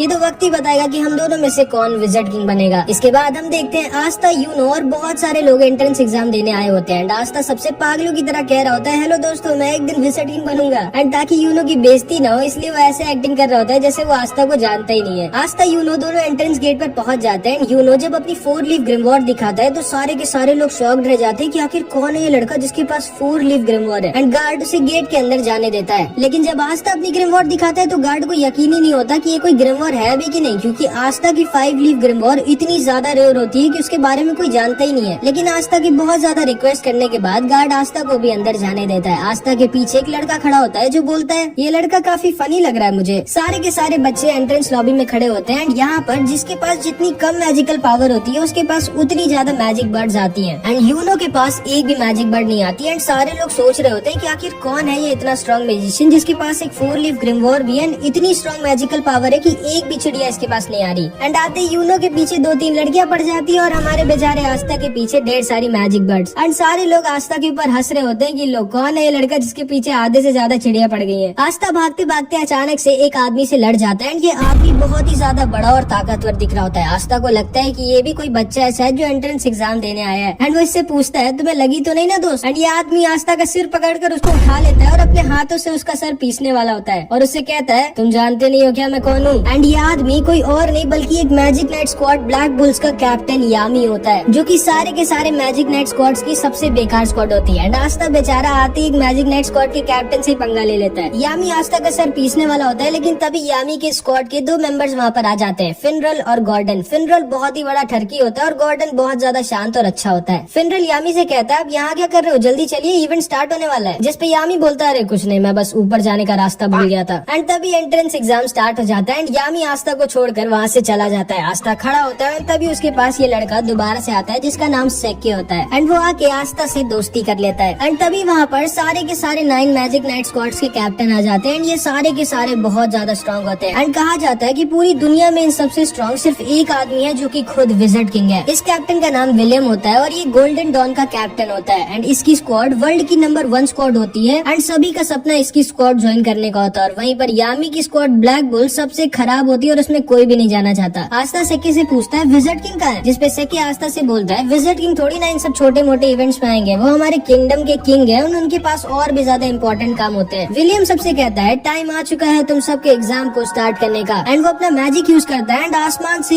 एक बहुत ही बड़ा पेड़ नीचे आ जाता है एंड सारे के सारे कैंडिडेट्स को एक एक मैजिकल ब्रूम दे देता है, मतलब एक जादुई झाड़ू। ये तुम लोगों का पहला टेस्ट होगा और तुम सबको अपनी मैजिक पावर से उड़ना होगा। सारे के सारे बच्चे अपनी मैजिक पावर से उड़ने की कोशिश करते हैं और सारे कैप्टन सबको ऑब्जर्व कर रहे होते हैं। यूनो सबसे ऊपर उड़ रहा होता है और सारे के सारे कैप्टन को इम्प्रेस कर देता है। वहीं पर हमेशा की तरह आस्था बेचारा उड़ना तो छोड़ो, कूद भी नहीं पा रहा होता है इस झाड़ू को पकड़ के। तभी इन सारे कैप्टन में से एक कैप्टन नीचे जाकर एक लड़की को डांटता है जो इसकी बहन होती है एंड ये इससे कहता है, तुम ये एग्जाम देने क्यों आई हो? सिल्वर फैमिली की बेइज्जती बेइज्जती मत करो, तुम ये एग्जाम पास नहीं कर पाओगी, चुपचाप घर लौट जाओ। एंड फिर वो वहाँ से चला जाता है। एंड इस लड़की का नाम नोएल होता है। सेकी आस्था से बोलता है ट्राई करते रहो आस्था, तुम ये कर सकते हो। लेकिन हम सब ये जानते हैं कि आस्था ये नहीं कर सकता क्योंकि उसके पास मैजिक है ही नहीं। एंड इस वाले और इसके बाद की हर टेस्ट में आस्था बहुत ज्यादा खराब करता है। इसके बाद विलियम सबसे कहता है अब तुम लोगों का फाइनल टेस्ट होगा, तुम सबको एक एक पार्टनर चूज कर लेना है जिसके साथ तुम लड़ाई करोगे। सेकी आस्था से बोलता है चलो हम दोनों पार्टनर्स बन जाते हैं। एंड आस्था उसकी बात को मान जाता है। इसके बाद आस्था और सेकी दोनों तैयार होते हैं एक दूसरे से लड़ने के लिए। आस्था सेकी से बोलता है ऑल द बेस्ट सेकी, चलो हम दोनों अपना अपना बेस्ट देते हैं, जो भी हारेगा वो बुरा नहीं मानेगा और हम दोनों की दोस्ती पे कुछ फर्क नहीं पड़ना चाहिए। एंड अभी सेकी अपना असली रंग दिखाता है। वो आस्था से बोलता है ध्यान से सुन गंदी नाली के कीड़े, मैं तेरा कोई दोस्त नहीं हूँ, मैंने बस सिर्फ तुझसे इसलिए दोस्ती की थी क्योंकि मुझे पहले से पता था ये वाला टेस्ट होगा जिसमें हम लोगों को अपना अपोनेंट खुद डिसाइड करना होगा। एंड इसीलिए मैंने तुमसे दोस्ती की थी ताकि तुम्हारे जैसे वीक लड़के को हरा कर मैं आराम से एक मैजिक नाइट बन सकूं। एंड ये कह के वो वहाँ से चला जाता है। आस्था एकदम शॉक्ड रह जाता है क्योंकि उसे लगा था कि उसको उसका पहला दोस्त मिल गया था। एंड ये सारे लोग भी बोलने लगते हैं क्या यार सेकी तो बहुत चालाक निकला, वो आसानी से आस्था को हराकर मैजिक नाइट बन जाएगा। एंड काश आस्था ने हम लोगों को चुना होता ताकि हम लोग उसको हराकर आराम से जीत जाते, क्योंकि इन सबको लग रहा होता है कि आस्था कोई बहुत ही बड़ा वीक लूजर है। सेकी हंसते हुए तैयार होता है अपनी फाइट के लिए और अपनी ग्रिमवॉर निकाल कर तैयार हो जाता है। सारे के सारे कैप्टन्स और सब लोग श्योर होते हैं कि आस्था जीत नहीं पाएगा क्योंकि इन लोगों को पता ही नहीं होता है कि आस्था कोई लूजर नहीं है। इन लोगों की फाइट स्टार्ट होती है एंड आस्था अपनी ग्रिमवॉर से अपनी तलवार निकालता है एंड सेकी के ऊपर सिर्फ एक अटैक करता है और सेकी की बैंड बजा देता है। सारे के सारे लोग दंग रह जाते हैं कि ये क्या हुआ, ये लड़का तो बहुत स्ट्रॉन्ग है। एंड यूनो भी दूर से खड़ा होकर आस्था को देखकर हंस रहा होता है। सारे के सारे कैप्टन भी शॉक्ड रह जाते हैं एंड आस्था अपनी तलवार अपने कंधे पर रखता है और बोलता है मेरा नाम याद रखना सेकी, आस्था, और मैं वो हूँ जो एक दिन बनेगा विज़र्ड किंग। इसके बाद और भी कई कंटेस्टेंट्स की लड़ाई होती है एंड फाइनली यूनो की बारी आ जाती है। यूनो से कोई लड़ना चाहता ही नहीं था क्योंकि कोई भी हारना नहीं चाहता था, लेकिन तभी यूनो के पास सलीम आ जाता है एंड इसी ने पहले यूनो पर अटैक किया था। ये यूनो से कहता है पिछली बार तो तुम बच गए थे लेकिन इस बार तुम नहीं बचोगे। एंड इन दोनों के बीच बहुत ही भयानक फाइट होती है लेकिन आखिरी में यूनो अपने मैजिक से सलीम को हरा देता है। इसके बाद एंट्रेंस एग्जाम खत्म हो जाता है और अब सारे के सारे कैप्टन की बारी होती है चूज करने की कि कौन से बच्चे को वो अपनी टीम में लेना चाहेंगे। अगर किसी भी बच्चे के लिए एक से ज्यादा कैप्टन ने हाथ उठा दिया तो बच्चे को डिसाइड करना होगा कि वो किसकी स्क्वाड में जाना चाहेगा। लेकिन अगर किसी बच्चे के लिए किसी भी कैप्टन ने अपना हाथ नहीं उठाया तो वो बच्चा फेल हो जाएगा। बहुत सारे बच्चे एक एक कर फेल हो रहे होते हैं और आस्था को बहुत टेंशन हो रही होती है कि वो फेल ना हो जाए। एंड फिर बारी आ जाती है यूनो की और जिंदगी में पहली बार 9 के 9 कैप्टन अपना हाथ किसी बच्चे के लिए उठा देते हैं क्योंकि ये सब के सब यूनो को अपनी टीम में लेना चाहते थे। अब यूनो को डिसाइड करना होता है कि वो किसके ग्रुप में जाएगा और यूनो गोल्डन डॉन यानी कि the best magic night squad चुनता है। एंड इसके बाद बारी आती है हमारे आस्था की। आस्था बहुत ज्यादा डरा होता है और मन में बस यही बोल रहा होता है प्लीज गॉड मेरे लिए बस कोई एक कैप्टन हाथ उठा दे। एंड आस्था का ऑक्शन शुरू होता है और कोई भी कैप्टन अपना हाथ नहीं उठाता है, जिसका मतलब था कि आस्था फेल हो जाता है। आस्था बहुत ज्यादा दुखी हो जाता है और वहाँ से जाने वाला होता है। लेकिन तभी यामी खड़ा होता है और बोलता है तुम जानते हो बच्चे तुम फेल क्यों हुए, क्योंकि तुम बहुत ज्यादा वीक हो और तुम्हारे पास मैजिक भी नहीं है। फिर आखिर तुम सोच भी कैसे सकते हो कि तुम मैजिक नाइट बन सकते हो। इसके बाद यामी अपनी मैजिकल पावर दिखाता है जो कि इतनी ज्यादा स्ट्रॉन्ग होती है कि आसपास की जमीन हिलने लगती है। वो नीचे कूदता है और आस्था के पास आकर बोलता है मैंने सुना कि तुम विज़र्ड किंग बनना चाहते हो, तुम्हें पता तो है ना विज़र्ड किंग बनने के लिए तुम्हें मुझे और उन 8 कैप्टन्स को हराना होगा। और तुम्हें क्या लगता है तुम हम 9 के 9 कैप्टन्स को कभी जिंदगी में भी हरा सकते हो? जिसपे आस्था बोलता है मैं जानता हूँ कि मैं बहुत वीक हूँ और मेरे पास मैजिक भी नहीं है, लेकिन मुझे फर्क नहीं पड़ता कि मैं कितना वीक हूँ। मुझे फर्क नहीं पड़ता कि आप सारे कैप्टन्स कितने स्ट्रॉन्ग हैं। अगर विज़र्ड किंग बनने के लिए मुझे आप सबको हराना पड़ेगा तो मैं आप सबको हराऊंगा एंड एक दिन मैं जरूर बनूंगा विज़र्ड किंग। जिसको सुनकर यामी जोर जोर से हंसने लगता है और आस्था से कहता है मुझे तुम पसंद आए बच्चे, मैं तुम्हें अपनी स्क्वाड में लूंगा और तुमसे बहुत मेहनत करवाऊंगा ताकि तुम बन सको विज़र्ड किंग। एंड जिंदगी में पहली बार किसी ने आस्था के सपने पर विश्वास किया होता है और उस पर हंसा नहीं होता है। आस्था बहुत ज्यादा खुश हो जाता है और यामी को थैंक यू बोलता है। एंड उसके बाद ये एंट्रेंस एग्जाम फाइनली खत्म हो जाता है और आस्था का पेट खराब हो जाता है। वो बाथरूम में हल्का होने गया होता है लेकिन तभी वहाँ पर सेकी आ जाता है जो आस्था से अपनी हार का बदला लेना चाहता था। वो आस्था के ऊपर अपना मैजिक लिजर्ड छोड़ देता है और ये अगर आस्था को काट लेता तो आस्था की जान भी जा सकती थी। लेकिन तभी यूनो आकर आस्था को बचा लेता है और सेकी को डरा कर उससे बोल सोचना भी मत कि तुम आस्था के टक्कर के हो या फिर तुम आस्था के आसपास भी आते हो। आस्था मेरा राइवल है, वो मेरी टक्कर का है, अब चुपचाप निकलो यहाँ से। एंड सेकी डर के वहाँ से भाग जाता है। फिर आस्था और यूनो दोनों निकल जाते हैं अपनी अपनी मंजिल की तरफ एंड जिंदगी में पहली बार अब ये लोग साथ में नहीं रहेंगे। यामी आस्था आस्था पर गुस्सा होता है क्योंकि वो बहुत देर से हग रहा होता है। इसके बाद फिनरल अपने मैजिक से एक पोर्टल खोल देता है और आस्था, यामी और ये दोनों आ जाते हैं ब्लैक बुल्स के बेस पर, जहाँ पे अब से आस्था रहेगा। आस्था खुशी खुशी अपने नए घर का गेट खोलता है, लेकिन उसकी खुशी ज्यादा देर तक नहीं रहती क्योंकि बेस के गेट पर अचानक से एक ब्लास्ट हो जाता है और आस्था रॉकेट बनकर दूर जाकर गिर जाता है। यामी बोलता है, स्वागत है तुम्हारा ब्लैक बुल स्क्वाड में। एंड इधर यूनो से एक उसका सीनियर जिसका नाम क्लॉस होता है, वो बोल रहा होता है, मुझे यकीन नहीं होता तुम्हारे जैसे गरीब लड़के को जो किसी रॉयल फैमिली का भी नहीं है, उसको विलियम सर ने गोल्डन डॉन में रख लिया। सोचना ही मत कि तुम अपनी जिंदगी यहाँ पर कभी मजे में बिता पाओगे। एंड ये कह के वो वहाँ से चला जाता है। एंड इधर आस्था अपने नए टीममेट से मिलता है और समझ जाता है ये सब के सब हिले हुए हैं। यामी सबसे चिल्लाकर बोलता है, तोड़ फोड़ करना बंद करो तुम लोग। एंड वो खुद पीछे की दीवार तोड़ देता है। ये सारे के सारे यामी को देखकर बहुत खुश हो जाते हैं और यामी सबको आस्था से मिलाता है। आस्था सबसे बोलता है, मेरा नाम है आस्था और मैं हाजी विलेज से आया हूँ। जिसको सुनकर ये सबके सब शॉक्ड रह जाते हैं कि आस्था इतने छोटे से गांव से आया है और इतना गरीब है, लेकिन फिर भी उसने मैजिक नाइट एंट्रेंस एग्जाम पास कर लिया। फिर फिनरल आस्था को बाकी लोगों से मिलाता है। इस लड़की का नाम वेनेसा होता है। ये एक नंबर की पियक्कड़ होती है। एंड ये आस्था के पास आकर बोलती है, तो तुम्हारा नाम आस्था है, तुम्हें एक गर्लफ्रेंड चाहिए क्या? जिसको सुनकर आस्था बहुत शर्मा जाता है, लेकिन वो मना कर देता है क्योंकि वो सिस्टर लिली से ही प्यार करता है। एंड शायद वेनेसा ने थोड़ी ज्यादा पी रखी थी क्योंकि वो आस्था के सामने ही उल्टी कर देती है। फिर फिनरल आस्था को लक से मिलाता है जिसको लड़ाई करना बहुत ज्यादा पसंद होता है। एंड लक आस्था से पूछता है, बताओ लड़ाई करोगे क्या मुझसे? एंड तभी आस्था के पास एक दूसरा लड़का आ जाता है और आस्था से कहता है, ओए ये मेरी बहन है मारी और इससे दूर रहना वरना मैं तुम्हें मार डालूंगा। जिसपे आस्था कहता है, मैं जानता भी नहीं हूँ लड़की कौन है भाई। इस लड़के का नाम ग्लॉच होता है एंड ये अपनी बहन से बहुत ज्यादा प्यार करता है, बहुत ही ज्यादा। एंड फिर वो बाकी के मेंबर से भी मिलता है। यामी बोलता है, जिसको भी आस्था का टेस्ट लेना है जल्दी जल्दी ले लो। जिसको सुनकर उसके सामने मैग्मा खड़ा होता है और कहता है, ठीक है मैं तुम्हारा टेस्ट लूंगा ये देखने के लिए कि तुम ब्लैक बुल्स ज्वाइन करने के लायक हो या नहीं, क्योंकि मुझे नहीं लगता कि तुम्हारे जैसा लड़का जो एक रॉयल फैमिली का भी नहीं है और एक गाँव से आया वो डिजर्व करता है मैजिक नाइट बनना। एंड अगर तुम मेरे टेस्ट में पास हो जाओगे तो तुम्हें मिलेगा ये मैजिकल रोब और तुम फाइनली एक मैजिक नाइट बन जाओगे। तो बोलो तुम्हें चाहिए ये ब्लैक बुल्स का रोब? हाँ चाहिए मुझे, अभी क्या भी चाहिए। फिर मैग्मा आस्था का टेस्ट लेता है। पहले तो उससे बहुत मुश्किल एक्सरसाइजेस करवाता है, लेकिन आस्था बचपन से ये सब करता आ रहा था तो वो आसानी से सब कर लेता है। एंड उसके बाद मैग्मा आस्था से कहता है, ये तुम्हारा फाइनल टेस्ट और मैं अब तुम पर अटैक करूंगा और तुमको मेरे अटैक से बचना होगा। एंड फिर मैग्मा उस पर अपने मैजिकल फायर बैट बॉल से अटैक करने लगता है। एंड आस्था आसानी से उसका अटैक्स डॉज कर रहा होता है, जिसमें मैग्मा थोड़ा गुस्सा हो जाता है। वो उसके ऊपर एक बहुत ही बड़ा और फास्ट फायर बॉल से अटैक कर देता है, जिसको आस्था डॉज नहीं कर सकता था क्योंकि वो इतनी ज्यादा फास्ट और बड़ी थी। लेकिन तभी आस्था अपनी ग्रिमवॉर्ड से अपनी तलवार निकालता है और उसकी तलवार को देखकर सारे के सारे लोग शॉक्ड रह जाते हैं कि ये इतनी बड़ी तलवार उठाया कैसे हुआ है। एंड आस्था अपनी तलवार को बैट की तरह यूज करता है एंड मैग्मा के अटैक को वापस उसी के पास भेज देता है। यामी आस्था से बहुत इम्प्रेस हो जाता है क्योंकि ना तो सिर्फ आस्था अपनी तलवार से किसी के मैजिक को कैंसिल या फिर खत्म कर सकता है, बल्कि वो मैजिक अटैक्स को डिफ्लेक्ट करके वापस भी भेज सकता है। एंड ये सारे के सारे लोग समझ जाते हैं कि आस्था कोई ऐरा गहरा नहीं बल्कि काफी स्ट्रॉन्ग मैजिशियन है। मैग्मा भी आस्था के पास आता है और उसकी तारीफ करता है और उससे कहता है, माफ करना मैंने ये बोला था कि तुम छोटे से गांव से आए हो, असल में जो तुम्हारे गांव के बगल वाला गांव है मैं वहाँ का हूँ। जिसको सुनकर आस्था शॉक्ड रह जाता है। ये सारे के सारे लोग भी आस्था की तारीफ करने लगते हैं। चार्मी भी आस्था को अपना केक दे देती है एंड आस्था की सबसे थोड़ी बहुत दोस्ती हो जाती है। एंड ऊपर से एक लड़की चुपचाप आस्था को देख रही होती है एंड वो आस्था पर पता नहीं क्यों बहुत ज्यादा गुस्सा होती है। एंड फिर आस्था को फाइनली मिल जाती है उसकी ब्लैक बुल्स की रोब, जिसका मतलब था कि आस्था अब ऑफिशियली एक मैजिक नाइट बन चुका है और अब यहाँ से आस्था की जिंदगी का एक नया सफर स्टार्ट हो जाता है। मैग्मा आस्था को उसका नया कमरा दिखाता है और उससे कहता है, माफ करना यही एक बेकार सा कमरा खाली पड़ा है। लेकिन आस्था इतना बेकार सा कमरा पाके भी बहुत खुश हो जाता है क्योंकि जिंदगी में पहली बार उसको उसका खुद का कमरा मिला होता है। एंड वो खुशी के मारे रोने लगता है। तुम्हें सच में कमरा पसंद आया आस्था? हाँ बहुत पसंद आया। चर्च में हम सारे के सारे इससे भी छोटे कमरे में साथ में सोते थे और अब तो मेरे पास खुद का एक कमरा है। एंड आस्था अपने कमरे की सफाई करने लग जाता है। इसके बाद आस्था और यूनो दोनों वापस चर्च भेजने के लिए एक एक लेटर लिखते हैं, ये बताने के लिए कि वो लोग पास हो गए। यूनो का लेटर पढ़ के फादर और सारे लोग बहुत खुश हो जाते हैं और पार्टी की तैयारी करने लगते हैं। एंड आस्था की राइटिंग इतनी गंदी होती है कि कोई समझ ही नहीं पा रहा होता है कि उसने लिखा क्या है। फादर सिस्टर लिली से कहते हैं, देखो उसमें क्या लिखा है, कब तक वापस आ रहा है आस्था, क्योंकि वो जरूर से पास तो नहीं हो पाया होगा। इसमें लिखा है कि वो पास हो गया। क्या? सारे के सारे चर्च के लोग शॉक्ड रह जाते हैं कि आस्था कैसे पास हो गया। मैक्स, सिस्टर लिली, सब के सब बहुत ज्यादा खुश हो जाते हैं। बस फादर थोड़ा सा दुखी हो जाते हैं क्योंकि अब आस्था उनके पास वापस नहीं आएगा। आस्था सुबह सुबह खुशी खुशी उठता है और अपनी रोब पहनकर तैयार हो जाता है और जैसे ही वो अपने कमरे से बाहर निकलता है खंबे से लड़ जाता है। मैग्मा वहाँ आता है और पूछता है, तुम ठीक तो हो ना बच्चे? हाँ सेंपाई मैं ठीक तो हूँ, लेकिन कल ये खंबा यहाँ पर नहीं था, आज अचानक से कैसे आ गया? ओ ये असल में हम लोगों का कैसल अपने आप शेप बदलता रहता है। जैसे कल हम लोग दूसरी मंजिल पे थे, आज हम लोग चौथी मंजिल पे हैं। तुम्हें थोड़े दिनों में इसकी आदत लग जाएगी। उसके बाद मैग्मा आस्था को पूरे कैसल में घुमाता है, किचन,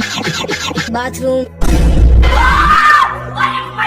लड़कियों का बेडरूम जहाँ पे वो लोग नहीं जा सकते थे, और यामी के पेट्स के पास जो कि बेसमेंट में लॉक होते हैं। मैग्मा बोलता है ठीक है आस्था, आज तक इन सब की देखभाल मैं करता था और मुझे बहुत दुख के साथ कहना पड़ रहा है कि आज से तुम इन लोगों की देखभाल करोगे और इनका अच्छे से ख्याल रखना, क्योंकि यामी सर छोड़ेंगे नहीं तुमको अगर इनको कुछ भी हुआ तो। एंड आस्था यामी के पेट्स को खाना खिलाने के लिए आगे बढ़ता है, लेकिन ये पेट्स खाने को नहीं आस्था को खाना चाहते थे। वो दोनों वहाँ से भाग जाते हैं और हॉल में रेस लगाने लगते हैं, लेकिन तभी उनके सामने वही लड़की आ जाती है जो कल आस्था को ऊपर से देख रही होती है। एंड ये लड़की कोई और नहीं बल्कि नोएल होती है। एंड यामी ने आस्था के साथ इसको भी अपनी स्क्वाड में लिया होता है। मैग्मा बोलता है आस्था, इसने भी तुम्हारी तरह कल ही ब्लैक बुल्स ज्वाइन किया है। आस्था आगे बढ़ता है और नोएल से हैंडशेक करने के लिए अपना हाथ आगे बढ़ाता है, लेकिन नोएल उससे हाथ नहीं मिलाती और बोलती है किसने तुम्हें परमिशन दी मुझसे बात करने की गरीब कीड़े, जिसको सुनकर आस्था गुस्सा हो जाता है। फिर ये लड़की बोलती है मैं हूँ नोएल सिल्वा, रॉयल फैमिली की। एंड नोएल सिल्वर फैमिली की होती है जिसका ये कैप्टन भी था, और इनकी रॉयल फैमिली पूरे किंगडम में नंबर 2 पर आती है विलियम की फैमिली के बाद। आस्था गुस्से से बोलता है कीड़ा किसको बोल रही हो तुम, यहाँ पर तुम कोई रॉयल नहीं हो, तुम भी मेरी तरह एक ब्लैक बुल्स की मेंबर हो और हम दोनों टीममेट्स हैं। नोएल आस्था पर गुस्सा हो जाती है और वो उसके ऊपर एक मैजिकल अटैक कर देती है, बट नोएल का निशाना इतना खराब होता है कि उसका अटैक जाकर मैग्मा को लग जाता है। मैग्मा उठता है और बोलता है मुझे क्यों मारा, मैं तो कुछ बोल भी नहीं रहा था। जिसपे नोएल बोलती है मुझे तुम पसंद नहीं हो इसलिए। क्या बोला तुमने, तुम्हें पता नहीं क्या कि मैं तुम्हारा सीनियर हूँ और तुम्हें सीनियर से कैसे बात करनी चाहिए। अगर तुमको ब्लैक बुल स्क्वाड में रहना है तो तुमको अपने सीनियर्स की इज्जत करनी होगी। जिसपे नोएल मैग्मा से कहती है मैं खुद नहीं आना चाहती थी स्क्वाड में। एंड वो ब्लैक बुल्स के रोप को उनके सामने फेंक कर वहाँ से चली जाती है। इसके बाद आस्था ऐसी अपने बेस के बगल वाले बगीचे में घूम रहा होता है, लेकिन तभी उसके ऊपर अचानक से एक वाटर अटैक आ जाता है। वो सोचता है अभी ये कहाँ से आया। वो थोड़ा सा अंदर जाता है तो देखता है नोएल प्रैक्टिस कर रही होती है, लेकिन वो चाहे जितना भी ट्रेन कर ले उसका निशाना कभी सही से लगता ही नहीं है। एंड इसीलिए उसकी रॉयल फैमिली में सब उसका मजाक उड़ाया करते थे, क्योंकि वो अपने सारे भाइयों बहनों में सबसे वीक थी। एंड जब वो पैदा हुई थी तभी उसकी मम्मी खत्म हो गई थी, इसलिए उसके भाई बहन उससे और ज्यादा नफरत करते थे। आस्था चुपकर नोएल को देख रहा होता है और तभी नोएल आस्था को देख लेती है। एंड आस्था को देखते ही नोएल को लगता है कि अब आस्था भी सबकी तरह उसका मजाक उड़ाएगा। एंड वो आस्था के ऊपर अपना अटैक करने लगती है, लेकिन वो अपने मैजिकल पावर संभाल नहीं पाती और खुद की मैजिकल अटैक में फंस जाती है। एंड क्योंकि नोएल रॉयल फैमिली की होती है इसलिए उसमें बहुत ज्यादा मैजिकल पावर होती है एंड वो खुद के एक बहुत ही ज्यादा स्ट्रॉन्ग मैजिकल अटैक में फंस गई होती है। ये लोग भी बाहर आकर देखने लगते हैं कि नोएल खुद ही अपने मैजिक में फंस गई है। फेनरल बोलता है हमें जल्दी से कुछ करना होगा वरना नोएल खत्म हो जाएगी। जिसपे यामी बोलता है हम लोग इस पे कुछ नहीं कर सकते, क्योंकि अगर उस चीज पर हमने अपना मैजिक यूज किया तो हम लोग नोएल को भी हर्ट कर देंगे एंड अब ये केवल वही कुछ कर सकता है। फेनरल पूछता है कौन, एंड तभी नोएल के अटैक से आस्था सीधे उड़ के यामी के हाथों में आकर गिर जाता है। यामी बोलता है बिल्कुल सही टाइम पे आया तुम, मैं तुम्हें ही ढूंढ रहा था। अब वहाँ ऊपर जाओ और अपनी तलवार से नोएल के मैजिक को खत्म कर दो। आस्था कहता है वो तो ठीक है, लेकिन मैं वहाँ ऊपर जाऊंगा कैसे, तुम उसकी चिंता मत करो बच्चे। एंड यामी आस्था को उड़ाकर नोएल के पास फेंक देता है एंड आस्था अपनी एंटी मैजिक से नोएल के मैजिक को खत्म कर देता है और नोएल को बचा लेता है। ये दोनों नीचे गिर रहे होते हैं, तभी फेनरल अपने मैजिक से इन दोनों को बचा लेता है। यामी जोर जोर से हंसने लगता है और आस्था से कहता है मुझे तुम बहुत पसंद हो लड़के। एंड तभी नोएल भी होश में आ जाती है। उसे लगता है कि आस्था उसके पास आकर अब सबकी तरह उसका मजाक उड़ाएगा कि वो सही से मैजिक यूज नहीं कर सकती, लेकिन आस्था उसके पास आकर उसकी तारीफ करने लगता है। वो उससे कहता है मुझे यकीन नहीं होता तुम्हारे पास कितना ज्यादा मैजिक पावर है। अगर तुम अपनी मैजिक पावर कंट्रोल करना सीख गई तो तुम बहुत ही ज्यादा स्ट्रॉन्ग हो जाओगी। एंड ये सारे के सारे लोग भी नोएल की तारीफ करने लगते हैं और उससे बोलते हैं चिंता मत करो, हम सब तुम्हारी मदद करेंगे ताकि तुम अपनी पावर्स को कंट्रोल करना सीख सको। नोएल भी बहुत खुश हो जाती है क्योंकि वो समझ जाती है कि उसको उसकी असली फैमिली से भी अच्छी फैमिली मिल गई है। आस्था फिर से नोएल की तरफ अपना हाथ बढ़ाता है और इस बार नोएल आस्था का हाथ पकड़कर खड़ी हो जाती है एंड नोएल को आस्था थोड़ा सा अच्छा लगता है, मतलब समझ रहे हो। एंड वहीं पर दूसरी तरफ यूनो का सीनियर क्लॉस यूनो को बहुत ज्यादा परेशान कर रहा होता है और उसके साथ बिल्कुल भी अच्छे से पेश नहीं आ रहा होता। एंड पता नहीं क्यों ये यूनो से इतनी ज्यादा नफरत करता है, लेकिन शायद इसको पता नहीं है कि इसके साथ आगे क्या होने वाला है। तो आज आस्था का ब्लैक बुल्स में दूसरा दिन होता है एंड सुबह सुबह उठते ही सबसे पहले तो आस्था अपने पूरे के पूरे बेस की सफाई करता है। उसके बाद वो काम वालियों की तरह सबके कपड़े धोता है, लड़कियों के भी।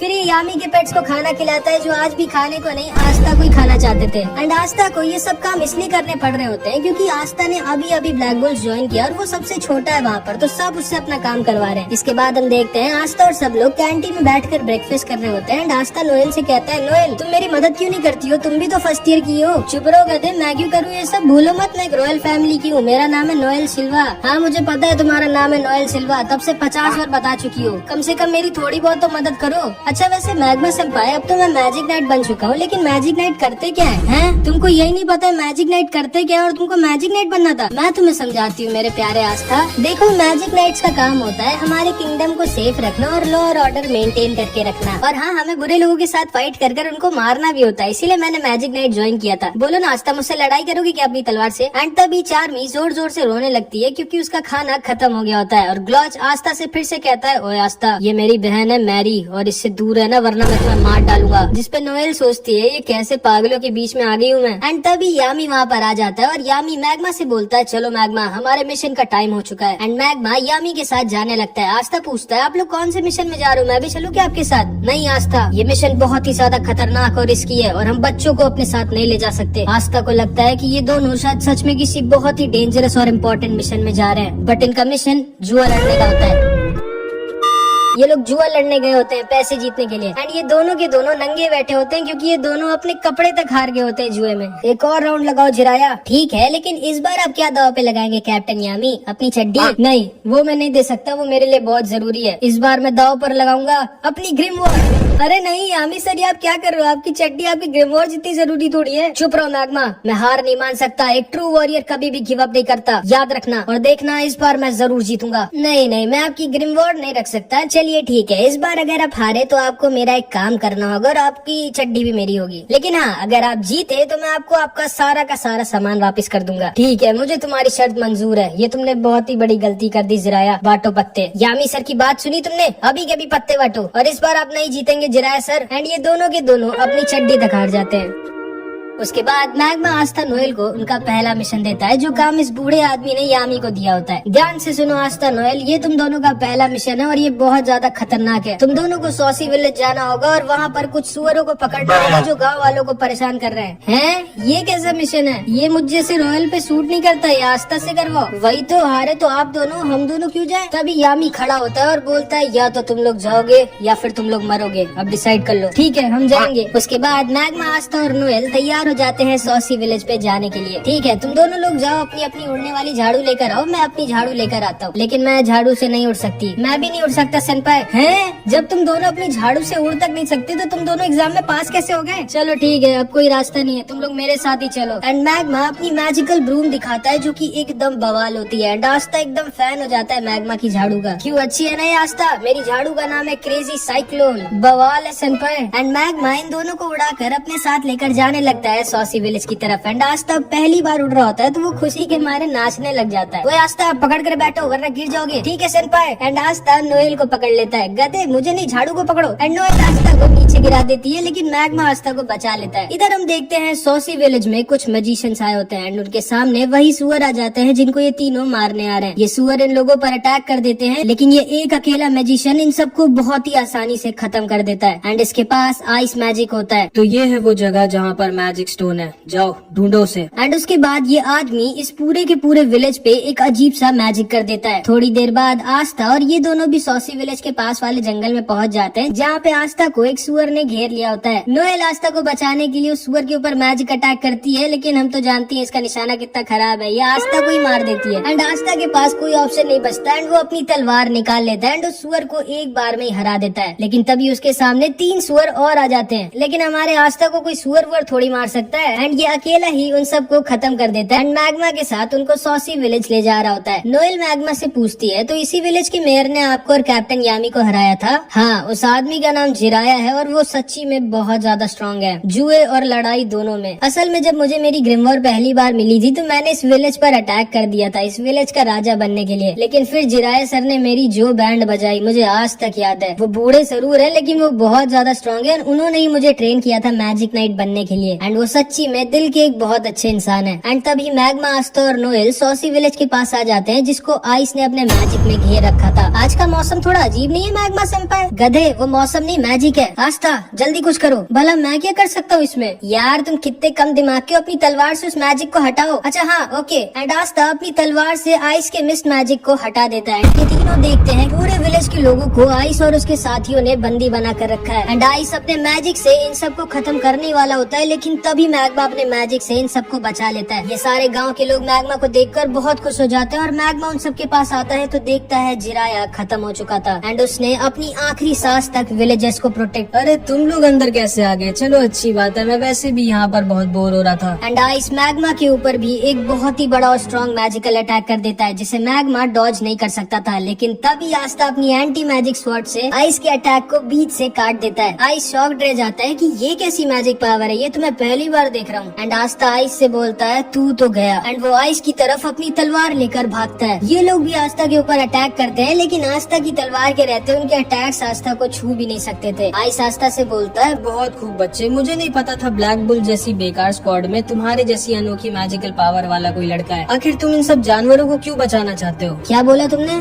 जानवर कहाँ है? ये सारे के सारे जो यहाँ पर बैठे हुए हैं जिनके पास इतनी मैजिकल पावर भी नहीं कि अपने आप को प्रोटेक्ट कर सके और जो दूसरों से उनकी खुद की जिंदगी बचाने की भीख मांगते हैं, ये सब के सब जानवर ही तो हैं। आओ हमारी टीम ज्वाइन कर लो, उसके बदले में मैं तुम्हें इतना अमीर कर दूंगा कि तुम सोच भी नहीं सकते और तुम अपनी पूरी जिंदगी मजे में बिताओगे। आखिर क्यों अपनी जिंदगी को इन जानवरों के लिए खोना चाहते हो तुम? जिसको सुनकर आस्था को अपने बचपन की याद आ जाती है जब वो सिस्टर लिली से पूछता है सिस्टर लिली हम लोग इतने छोटे से गांव में क्यों रहते हैं, हम लोग किसी शहर में क्यों नहीं चले जाते या फिर जहाँ पर विजिट किंग रहते हैं। देखो आस्था, केवल वो लोग वहाँ पर रह सकते हैं जिनके पास बहुत स्ट्रॉन्ग मैजिकल पावर हो या फिर जो बहुत स्ट्रॉन्ग हो। देखिएगा सिस्टर लिली, जब मैं विजिट किंग बनूंगा तो हम सब लोग विजिट किंग के पैलेस में साथ में रहेंगे, ठीक है? मुझे इंतजार रहेगा। एंड फिर आस्था आइस से बोलता है ये लोग जिनको तुम जानवर कह रहे हो ये जानवर नहीं बल्कि तुम जानवर हो, क्योंकि तुम्हारे अंदर इंसानियत नहीं है जो कि एक इंसान होने की सबसे बड़ी खूबी होती है। ये लोग मेहनत कर कर अपना पेट पालते हैं और खुशी खुशी रहते हैं एंड कोई भी बुरा काम नहीं करते। ये सब असली मायनों में इंसान है। एंड आस्था दोबारा से आइस के ऊपर अटैक कर देता है।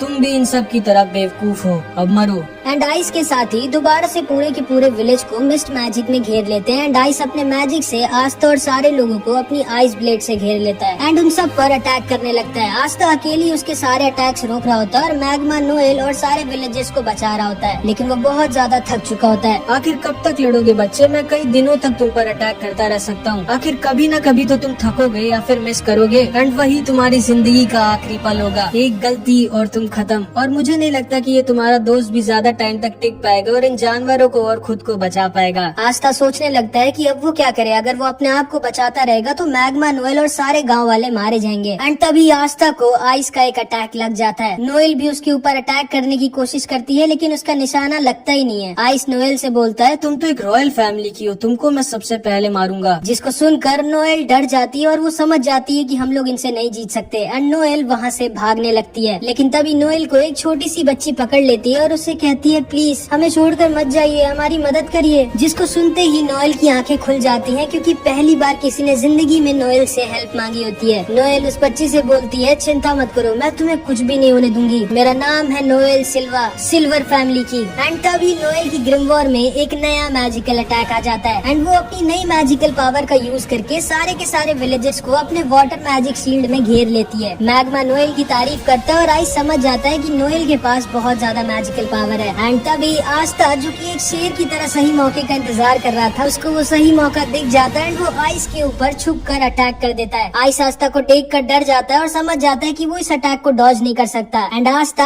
आइस के सीने में अपनी तलवार घुसेड़ देता है बट आस्था की तलवार आइस के दिल तक नहीं पहुंच पाती। एंड तभी आइस भी अपने मैजिक से आस्था के पेट में एक छेद कर देता है एंड आस्था नीचे आकर गिर जाता है। आइस उसके पास आता है और बोलता है अब थोड़ी देर दर्द में तड़पो बच्चे, उसके बाद तुम खुद ही खत्म हो जाओगे। एंड आइस जाकर अपने मैजिक से नोएल की शील्ड को तोड़ने लगता है। मैग्मा डर जाता है और वो समझ जाता है कि वो आइस को नहीं हरा सकता एंड वो डिसाइड कर लेता है कि मे बी शायद जिराया सर ने जो कुछ भी उसके लिए किया है उसका हिसाब बराबर करने का टाइम आ गया है। एंड मैग्मा डिसाइड करता है कि वो अपनी आखिरी सांस तक आइस से लड़ाई करेगा जब तक वो खत्म नहीं हो जाएगा। आइस नोएल की शील्ड को तोड़ने ही वाला होता है लेकिन तभी आस्था पीछे से दोबारा आइस पर अटैक कर देता है बट आइस आस्था को फिर से इंजर्ड करके दूर गिरा देता है। तुम अभी तक हार नहीं माने बच्चे। And Aastha bar bar ice पर अटैक कर रहा होता है लेकिन बार बार इंजर्ड होकर दूर गिर जा रहा होता है एंड फिर से खड़ा हो जा रहा होता है। मैग्मा आस्था को देखता है और समझ जाता है नहीं, वो अभी मर नहीं सकता जब तक वो सारे विलेजर्स को बचा न ले। आइस बोलता है आखिर तुम इन जानवरों को क्यों इतनी पागलों की तरह बचाना चाहते हो बच्चे? आखिर मिलेगा क्या तुमको इन सबको बचाकर? जिस पे आस्था बोलता है इन सबको बचाकर मुझे मिलेंगी इन सब की दुआएं जिससे मैं एक दिन बनूंगा विजिट किंग।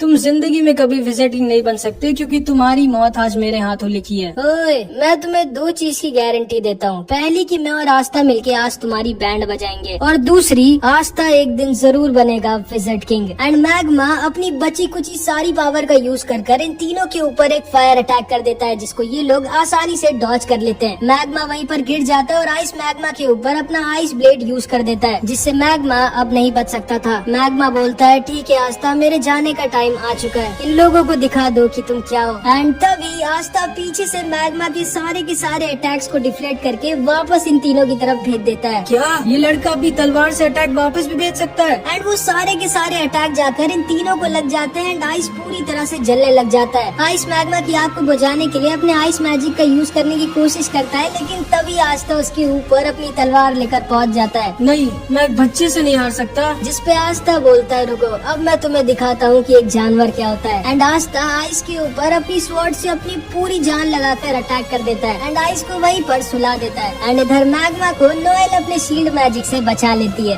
ये एहसान याद रखना मेरा मैग्मा। हाँ ठीक है। आस्था खड़े होकर जोर से चिल्लाता है क्योंकि उसने पूरे विलेज को बचा लिया होता है। एंड तभी आस्था वहीं पर गिर जाता है। मैग्मा उसके पास जाकर देखता है क्या हो गया इसको, तो वो देखता है आस्था मस्त वहीं पे सो गया है। एंड नोएल को भी आस्था थोड़ा और ज्यादा पसंद आ जाता है, मतलब समझ रहे हो। एंड तभी वो चिड़िया जो आस्था के साथ रहती थी वो उड़ते हुए एक घर में जाती है और उस मैजिक स्टोन को उठा लेती है, जिसको ये तीनों यहाँ पर लेने आए होते हैं। इसके बाद हम देखते हैं ये तीनों होश में आ गए होते हैं। मैग्मा इनसे बोलता है अब जल्दी से जल्दी अपना सारा का सारा प्लान बताओ, आखिर क्यों आए थे तुम लोग यहाँ। जिसपे आइस बोलता है माफ करिएगा सर, मैं अपना मिशन पूरा नहीं कर पाया। एंड तभी आइस और ये दोनों अपने मैजिक से खुद को ही खत्म कर लेते हैं। आस्था देखकर डर जाता है कि आखिर कौन थे ये लोग जिनके लिए उनकी खुद की जिंदगी से ज्यादा जरूरी उनके सर का ऑर्डर था। इसके बाद आस्था, मैग्मा और नोएल जिराया के टॉम पर खड़े होते हैं और जिराया का पोता बहुत ज्यादा रो रहा होता है। मैग्मा बोलता है सुनो लड़के, रो मत, तुम्हारे बाबा की एक बहुत ही रिस्पेक्टेबल डेथ हुई है। वो इतने सारे लोगों को अकेले बचाते हुए मरे हैं, उन्हें जरूर से स्वर्ग मिला होगा। मैं जानता हूँ मेरे दादाजी को स्वर्ग मिला होगा, लेकिन अब हम लोगों की प्रोटेक्शन कौन करेगा? तुम्हारे दादाजी वो जिम्मेदारी अब तुम्हारे ऊपर छोड़कर चले गए बच्चे। लेकिन मैं अपने दादाजी जितना स्ट्रॉन्ग नहीं हूँ, तो बनो स्ट्रॉन्ग। अब तुम्हें ही अपने पूरे विलेज को प्रोटेक्ट करना होगा। जिसपे ये लड़का खड़ा होता है और बोलता है क्या मैं भी आप लोगों की तरह स्ट्रॉन्ग बन सकता हूँ और एक दिन मैजिक नाइट बन सकता हूँ? जिसपे आस्था इसके पास आकर बोलता है हाँ जरूर, अगर तुम अपने सपने के लिए बहुत मेहनत करो और उसको पूरे दिल से चाहो तो तुम कुछ भी बन सकते हो। एंड ये बच्चा ये चीज सुनते ही आस्था का फैन हो जाता है। लेकिन तभी आस्था की चिड़िया वो मैजिक स्टोन लाकर आस्था के सर पर खोदने लगती है, मानो वो उससे कह रही हो कि अब जल्दी घर चलो। नोएल को आस्था की बर्ड बहुत क्यूट लगती है और वो उससे कहती है आओ मेरे सर पे भी आकर बैठो ना, लेकिन वो हमेशा ही आस्था के ऊपर ही रहती है। एंड उसके मुंह में वही मैजिक स्टोन है जो ये तीनों लेने आए थे। इसके बाद हम इन तीनों के बॉस को देखते हैं जो कि हमारी सीरीज का एक विलेन है। यकीन नहीं होता आइस मारा गया और वो मैजिक स्टोन ब्लैक बुल्स के पास है। सर अगर आप मुझे ऑर्डर दे तो मैं अभी के अभी पूरे ब्लैक बुल्स को तबाह करके वो मैजिक स्टोन ला सकता हूँ। नहीं, तुम ब्लैक बुल्स के यामी को हल्के में नहीं ले सकते। चिंता मत करो, सही टाइम आने पर मैं खुद जाकर वो मैजिक स्टोन ले आऊंगा एंड फिर हम हमारे मास्टर को दोबारा से जिंदा करेंगे। एंड सबसे ज्यादा शॉकिंग बात ये है कि इस आदमी ने गोल्डन डॉन का कपड़ा पहना होता है, मतलब ये आदमी गोल्डन डॉन का एक मेंबर है जिस स्क्वाड में अभी यूनो है। ये तीनों वापस अपने बेस पर आ जाते हैं और यामी जोर जोर से हंस रहा होता है। चलो अच्छी बात है, तुम सब में से कोई मरा नहीं। कैप्टन मेरे हिसाब से आपको हंसना नहीं चाहिए। नहीं हंसता, कैप्टन बिल्कुल सही कह रहे हैं। जिराया सर को लोगों का हंसता देख बहुत अच्छा लगता था। चलो हम लोग साथ में मिलके जिराया सर के लिए जोर जोर से हंसते हैं। एंड ये तीनों के तीनों जोर जोर से हंसने लगते हैं, बट यामी को मैग्मा के चश्मे के पीछे उसके आंसू दिख जाते हैं एंड यामी भी अंदर से काफी दुखी होता है। तभी वहाँ पर वेनेसा और फिनरल आ जाते हैं। अरे आस्था, तुम्हारे ऊपर ही इतनी क्यूट सी चिड़िया क्यों बैठी है? ये पता नहीं क्यों मेरे पीछे पड़ी है। एंड तभी ये चिड़िया दोबारा से आस्था के सिर पर खोदने लगती है। बस बहुत हो गया, अब मैं तुमको पका कर तुम्हें फ्राई करके खाऊंगा। सोचना भी मत इस बर्ड को छूने की आस्था। एंड आस्था और नोएल दोनों में लड़ाई हो जाती है और वो लोग आसपास का सामान तोड़ने लगते हैं। मैंने कितनी बार कहा है घर में तोड़ फोड़ नहीं। एंड यामी गुस्से में खुद पीछे की दीवार तोड़ देता है। फिर यामी सबसे कहता है अच्छा हाँ, मैं तुम्हें बताना भूल गया आस्था, जो तुमने किया है उसके लिए विज़र्ड किंग ने खुद तुम्हारी तारीफ करी है। कि क्या?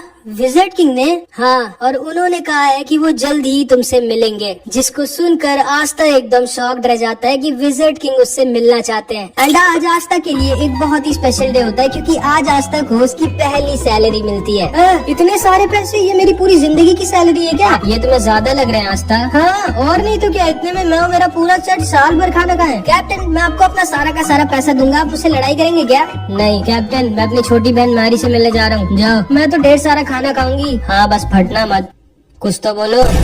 इतना तो मैं दान दे दिया करती थी। जो मिला उस पे खुश रहो, समझी? ज्यादा उड़ो मत। मेरे प्यारे आस्था, तुम अपनी पहली सैलरी से क्या करने वाले हो? डेट पे चलोगे क्या मेरे साथ? नहीं, मैं अपने सारे पैसे वापस चर्च भेज दूंगा और थोड़ा दूर हट के बात कर सकती हैं आप मुझसे। ओए आस्था, बहुत अच्छे, तुम्हें अपना सारा का सारा पैसा घर भेज देना चाहिए। बहुत अच्छा कर रहे हो। हमें अपनी फैमिली के बारे में कभी नहीं भूलना चाहिए और उनका भी ख्याल रखना चाहिए। आप भी अपना सारा पैसा वापस भेजते हैं क्या मैग्मा सेंपाई? नहीं, मैं तो जुआ लड़ने जा रहा हूँ। कैसा आदमी है ये? आस्था देखो, वापस घर पैसे भेजना अच्छी बात होती है, लेकिन सारे पैसे भेजने की क्या जरूरत है? थोड़ा बहुत अपने लिए भी रख लो। लेकिन मैं करूँगा क्या इन पैसों का? मेरे साथ शॉपिंग चलो और क्या। उसके बाद आस्था, नोएल और वेनेसा कीका टाउन जा रहे होते हैं शॉपिंग करने। आस्था, मुझे पकड़ना मत, ठीक है? मैंने कहा था मुझे पकड़ना मत गधे। असल में इतनी तेज हवा चल रही थी कि आस्था को लगा नोएल कह रही है उसे पकड़ लो। इसके बाद हम देखते हैं आस्था, नोएल और वेनेसा तीनों कीका टाउन आ जाते हैं। एंड आज भी आस्था इधर जिधर देख रहा होता है उसको मैजिक ही दिख रहा होता है। एंड उसे वहाँ पे चार्मी भी दिखती है जो मस्त ठूस रही होती है। इतना सारा खाना जाता किधर है? एंड इधर हमेशा की तरह फिनरल एक लड़की को छेड़ रहा होता है जो इसको बजा देती है। नोएल फिर से सोचती है कैसे पागलों की टीम में हूँ मैं। उसके बाद ये तीनों ब्लैक मार्केट में जाते हैं जहाँ पर इन्हें सेक्के मिल जाता है। ओए सेक्के, याद हूँ मैं तुम्हें, मैंने तुम्हारी बैंड बजाई थी।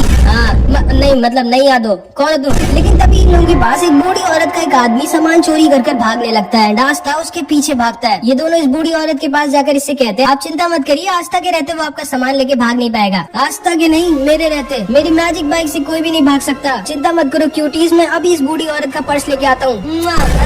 कौन लड़का है ये? एंड सेक्की भी उस चोर के पीछे अपनी बाइक से भागता है। इधर हम देखते हैं आस्था इस चोर का पीछा कर रहा होता है। एंड ये चोर बोलता है, तुम कभी भी मुझे नहीं पकड़ सकते बच्चे, जब तक मैं अपने मैजिक क्लाउड पे हूँ। एंड तभी आस्था अपनी तलवार निकालकर इस चोर की क्लाउड की तरफ फेंक देता है एंड उसके मैजिक क्लाउड के बीच से काट देता है। एंड ये आदमी नीचे गिरने वाला होता है। नीचे से सेक्की उसको अपनी बाइक से ठोक देता है। आस्था को सेक्की की बाइक बहुत कूल लगती है। एंड सेक्की बोलता है, मैंने तुम्हें पकड़ लिया चोर, अब तुम भाग नहीं सकते। लेकिन तभी ये चोर सेक्की के पैर में एक पॉइजन वाला चाकू मार देता है एंड सेक्की वहीं पर गिर जाता है। सेक्की, तुम ठीक तो? हाँ आस्था, मेरे जाने का टाइम आ गया है, माफ करना, मैंने तुम्हें एंट्रेंस एग्जाम में धोखा दिया था। चुप रहे भाई, मैं कभी भी तुमसे गुस्सा नहीं था, तुम अभी भी मेरे दोस्त हो सेक्के। थैंक यू आस्था, लेकिन अब मुझे जाना होगा। क्या नाटक कर रहे हो, ये बस खुजली वाला पॉइजन है, लो अब ठीक हो जाओगे तुम। एंड इसके बाद सेक्के उस चोर को लेके अपने साथ वहाँ से चला जाता है। उसके बाद आस्था इस बूढ़ी औरत को उसका पर्स वापस कर देता है। अपना ध्यान रखिएगा दादी माँ। एंड आस्था, नोएल और वेनेसा इस बूढ़ी औरत को उसका सामान देकर वापस चले जाते हैं। एंड अभी ये बूढ़ी औरत अपना असली चेहरा दिखाती है, एक स्वॉर्ड जो कि सारे मैजिक को खत्म कर देती है। यामी की टीम में तो एक बहुत ही कमाल का मेंबर आया इस बार। एंड ये आदमी कोई और नहीं बल्कि असलियत में विज़र्ड किंग होता है। एंड इसने जैसा कहा होता है कि ये आस्था से मिलने आएगा, ये इसीलिए आस्था से मिलने आया होता है। सर आप फाइनली मिल गए मुझे, कहाँ हैं आप? अरे मैं तो बस ऐसे ही अपने किंगडम में घूम रहा हूँ मार्क्स, कम से कम बता कर तो जाया करिए सर, आप ऐसे नहीं गायब हो सकते, आप इस किंगडम के किंग है। ठीक है मार्क्स, मैं बस आ रहा हूँ वापस। लेकिन तभी विज़र्ड किंग को यूनो हवा में उड़ता हुआ दिख जाता है। मार्क्स, मुझे थोड़ा सा और टाइम चाहिए। ठीक है सर, जल्दी वापस आइएगा। एंड विज़र्ड किंग यूनो की तरफ निकल जाते हैं। इधर हम देखते हैं यूनो, क्लॉस और उसकी एक टीममेट मिमोसा को मिशन मिला होता है सलीम का बॉडीगार्ड बनने का, जिसको यूनो ने एंट्रेंस एग्जाम में हराया था। हमेशा की तरह क्लॉस यूनो को देखकर मुंह बना रहा होता है। तभी सलीम कहता है, वैसे यूनो मानना तो पड़ेगा, तुम भले ही एक नोबल फैमिली के नहीं हो, लेकिन तुम फिर भी बहुत ज्यादा स्ट्रॉन्ग हो और तुम्हारे पास एक 4 लीफ ग्रिमवॉर भी है। मे बी शायद तुम सच में फ्यूचर में विज़र्ड किंग बन जाओगे। फिर मैं अपने बच्चों से कहूंगा, मैंने बचपन में विज़र्ड किंग के साथ लड़ाई की थी एंड वो एक दिन के लिए मेरा बॉडीगार्ड भी बने थे। वैसे तुम्हें कोई दिक्कत तो नहीं है ना मेरा बॉडीगार्ड बनने में? असल में मेरी जान के पीछे कुछ बहुत ही ज्यादा स्ट्रॉन्ग लोग पड़े हैं, इसीलिए मैंने तुम्हें एज अ बॉडीगार्ड चुना था। नहीं कोई दिक्कत नहीं है, बस दोबारा मुझे अपना बॉडीगार्ड मत चुनना। तभी मिमोसा बोलती है, क्लॉस सेनपाई वो बादल थोड़े से अजीब नहीं है? हाँ मैं ऊपर देख कर आता हूँ। नहीं यूनो, अकेले मत जाना, ये मेरा ऑर्डर है। लेकिन यूनो इसकी बात कभी सुनता ही नहीं है। यूनो ऊपर उन बादलों को देखने के लिए निकल जाता है, लेकिन तभी उसके ऊपर कुछ मैजिशियंस अटैक कर देते हैं। यूनो नीचे गिर जाता है, लेकिन तभी वो अपने विंड ईगल मैजिक से उन सबको हरा देता है। वो सब वहाँ से भाग जाते हैं। सलीम यूनो के पास आता है और उसे थैंक यू बोलता है उसको बचाने के लिए। उसके बाद वो उससे कहता है, चलो ना यूनो तुम्हारे विलेज चलते हैं जहाँ पर तुम रहते थे, मुझे देखना है कि तुम्हारे जैसा स्ट्रॉन्ग लड़का कहाँ पर पला बड़ा हुआ है। पर सर ये हमारे मिशन में नहीं है और फालतू में आपको अपना टाइम वेस्ट क्यों करना है? नहीं क्लॉस, मेरे पास बहुत टाइम है, चलो हम लोग चलते हैं, मेरा मन है यूनो का होम टाउन देखने का। एंड फिर यूनो, क्लॉस, मिमोसा और सलीम यूनो के चर्च पे ऐसे ही घूमने आ जाते हैं। यूनो को देखकर सिस्टर लिली, फादर और सारे बच्चे बहुत खुश हो जाते हैं। आस्था नहीं आया क्या? नहीं, वो बाद में आएगा कभी। इसके बाद ये सारे लोग यूनो के चर्च के अंदर बैठकर खाना खा रहे होते हैं। सिस्टर लिली बाहर जाती है वेल से सबके लिए पानी लेने, बट जब वो वापस आ रही होती है तभी उसको कुछ लोग किडनैप कर लेते हैं। यूनो को सिस्टर लिली के चिल्लाने की आवाज आती है। वो भागते हुए बाहर जाता है तो देखता है जिन लोगों ने यूनो पर पहले अटैक किया था वही सिस्टर लिली को किडनैप कर ले गए। सलीम बोलता है ये सब मेरी वजह से हुआ है, मुझे यहाँ आना ही नहीं चाहिए था, वो लोग मेरे पीछे पड़े थे एंड मेरी वजह से अब तुम्हारी फैमिली दिक्कत में है यूनो। ये दोनों यूनो का पैर पकड़कर रोने लगते हैं कि प्लीज सिस्टर लिली को बचा लो यूनो। एंड फादर भी तैयार हो जाते हैं सिस्टर लिली को बचाने जाने के लिए, लेकिन यूनो फादर से बोलता है नहीं आप यहीं पर रहिए और सबका ख्याल रखिए, मैं सिस्टर लिली को वापस लेकर आता हूँ। लेकिन तभी क्लॉस बोलता है नहीं तुम कहीं नहीं जाओगे यूनो, भूलो मत हमारा मिशन तुम्हारी सिस्टर लिली की नहीं बल्कि सलीम की प्रोटेक्शन करना है एंड यहाँ की लोकल पुलिस तुम्हारे सिस्टर लिली को बचा लेगी, चिंता मत करो। अब आओ बैठो मेरे साथ, हम लोग वापस जा रहे हैं। मैक्स बोलता है पागल हो क्या तुम, यूनो हमारी सिस्टर लिली को ऐसे छोड़ के नहीं जा सकता। क्लॉस बोलता है ये मेरा ऑर्डर है यूनो, जल्दी आके बैठो हम जा रहे हैं यहाँ से। लेकिन यूनो तो स्टार्टिंग से इसकी बात नहीं सुनता है, यूनो इसको इग्नोर कर वहाँ से निकल जाता है सिस्टर लिली को बचाने। यूनो के सामने 3 स्ट्रॉन्ग मैजिशियंस आते हैं, यूनो आसानी से इन सबको हरा देता है, लेकिन चौथे वाले ने सिस्टर लिली को एज अ हॉस्टेज लिया होता है एंड इसीलिए यूनो इसके ऊपर अटैक नहीं कर सकता था। ये यूनो से कहता है चुपचाप मेरे को अपनी ग्रिमवॉर दे दो बच्चे, अगर तुम अपनी सिस्टर लिली की सलामती चाहते हो। एंड यूनो के पास कोई भी ऑप्शन नहीं होता, वो सिस्टर लिली को बचाने के लिए अपनी ग्रिमवॉर इसको देने वाला होता है, लेकिन तभी चुपके से क्लॉस पीछे से अपने मैजिक से इस आदमी के ऊपर अटैक कर उसको बेहोश कर देता है। यूनो क्लॉस से कहता है आप यहाँ क्या कर रहे हो? कुछ नहीं, बस इतनी बेइज्जती करवाने के बाद ही बेशर्मों की तरह तुम्हारी मदद करने आया हूँ मैं, और क्या। आखिर तुम कभी मेरा ऑर्डर क्यों नहीं मानते हो यार? यूनो इससे पूछता है कि आखिर इन लोगों ने सिस्टर लिली को क्यों किडनैप किया, जिसपे क्लॉस बोलता है मुझे पहले से ही सलीम पे शक था, वो एक नोबल होने के बाद भी इतने छोटे से विलेज में आकर तुम्हारे चर्च पर खाना क्यों खाएगा। कहना क्या चाहते हो आप? यही कि ये सारे के सारे सलीम के पीछे नहीं पड़े बल्कि ये सब सलीम के आदमी है एंड ये सारे लोग सलीम के पीछे नहीं बल्कि तुम्हारे पीछे पड़े थे ताकि ये तुम्हारी ग्रिम वॉर तुमसे ले सके। एंड फिर मिमोसा अपने मैजिक से सलीम के मुंह से उसका सारा का सारा सच बाहर निकलवा लेती है। सलीम बोलता है ये सब मैंने यूनो से बदला लेने के लिए किया था, मैं उससे उसकी ग्रिम वॉर छीन लूंगा क्योंकि उसकी वजह से मैं एंट्रेंस एग्जाम में फेल हो गया था और इसीलिए मैंने यूनो को अपना गार्ड चुना था ताकि मैं उसके ऊपर अटैक करवाकर उसकी ग्रिम वॉर उससे छीन सकूं। मैं तुम्हें छोड़ूंगा नहीं यूनो।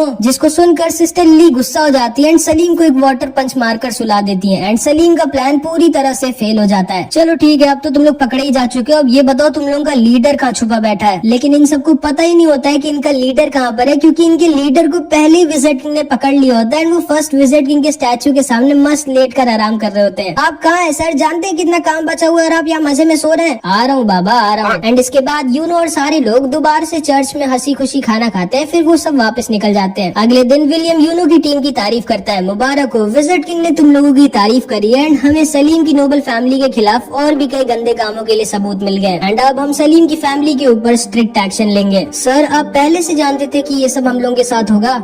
हाँ, और इसीलिए मैंने यूनो को अकेला नहीं बल्कि तुम दोनों को इसके साथ भेजा था। अब जाओ आराम करो, तुम लोगों ने अच्छा काम किया। एंड फिर ये तीनों वापस जाने लगते हैं। क्लॉस यूनो से बोलता है यूनो अगली बार तो मेरी बात मानोगे ना?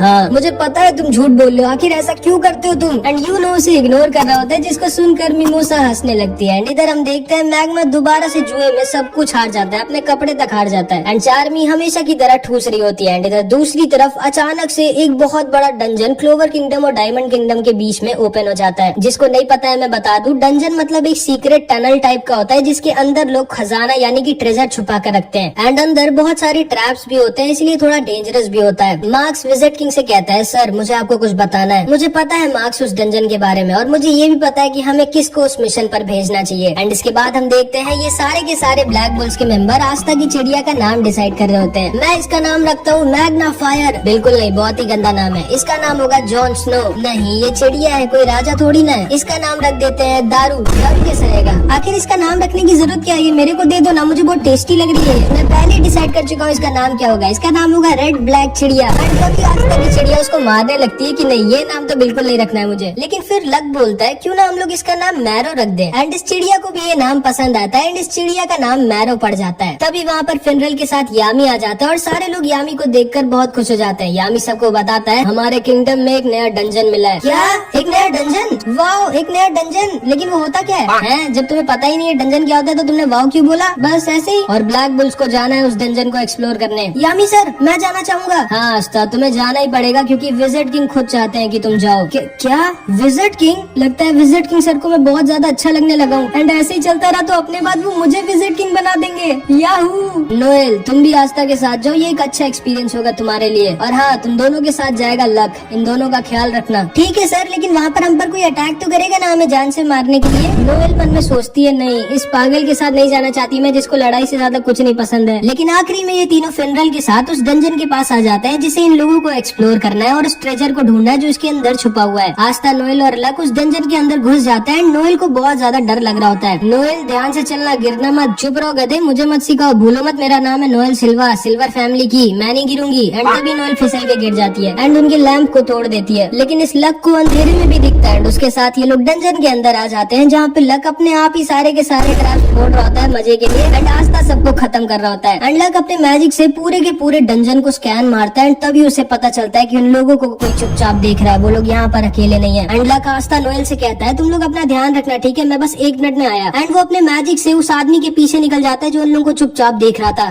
ये कहाँ चला गया हम दोनों को यहाँ पे अकेला छोड़ के? मुझे पहले से ही पता था यामी सर गलत कर रहे हैं इसको हमारे साथ बेच के। लेकिन तभी नोएल रियलाइज करती है कि वो और आस्था तो अकेले है एंड नोएल को तो आस्था थोड़ा पसंद है तो वो थोड़ा शर्मा कर वहाँ से भागने लगती है। लेकिन तभी वो एक बहुत ही बड़े ट्रैप पे पैर रख देती है एंड उसके सामने एक कार्निवोरस प्लांट निकल आता है जो नोएल को पकड़ लेता है। आस्था नोएल को बचाने की कोशिश करता है लेकिन आस्था को भी वो पकड़ लेता है एंड इन दोनों को ये पेड़ खाने वाला होता है। लक इधर इस आदमी का पीछा कर रहा होता है और नोएल आस्था की जान खतरे में होती है। आस्था सोचता है कि वो क्या करे, उसे जल्दी कुछ करना होगा वरना ये दोनों मारे जाएंगे। लेकिन तभी पीछे से कुछ अटैक्स आते हैं जो आस्था और नोएल को बचा लेते हैं और उस प्लांट को भी खत्म कर देते हैं। नोएल सोचती है कि आखिर इतना स्ट्रॉन्ग अटैक किसका है। फिर इधर हम यामी को देखते हैं जो कहता है अच्छा हाँ याद आया, मैं तो आस्था को बताना ही भूल गया कि उसके साथ कुछ गोल्डन डॉन के मेंबर्स भी रहेंगे। एंड अब तो तुम लोग समझ गए होंगे कि आस्था को कौन आया होगा बचाने। जी हाँ, कोई और नहीं, उसका भाई यूनो। हमारा हिसाब बराबर हुआ आस्था, तो तुम हो यूनो और ये दोनों नीचे आकर आस्था और नोएल से मिलते हैं। क्लॉस बोलता है हाँ, मुझे लगा ही था इतने वीक से ट्रैप में ब्लैक बुल्स जैसी बेकार स्क्वाड का ही कोई मेंबर फंसा होगा। ये आपके चेहरे पे कुछ लगा है, मुंह नहीं धोया क्या आपने? ओए लड़के, तमीज से बात करो मुझसे, मैं गोल्डन डॉन का सीनियर मेंबर हूँ, मेरा नाम है क्लॉस और मैं एक नोबल फैमिली से हूँ। तुम्हारी हिम्मत कैसे हुई मुझसे ऐसे बात करने की? एंड इधर मिमोसा नोएल से मिलती है एंड ये दोनों बहनें होती है एंड इन दोनों की बिल्कुल भी नहीं पटती आपस में। हाँ, कैसी हो नोएल, तुम्हें तो काफी दिक्कत हो रही होगी, मैंने सुना है ब्लैक बुल्स के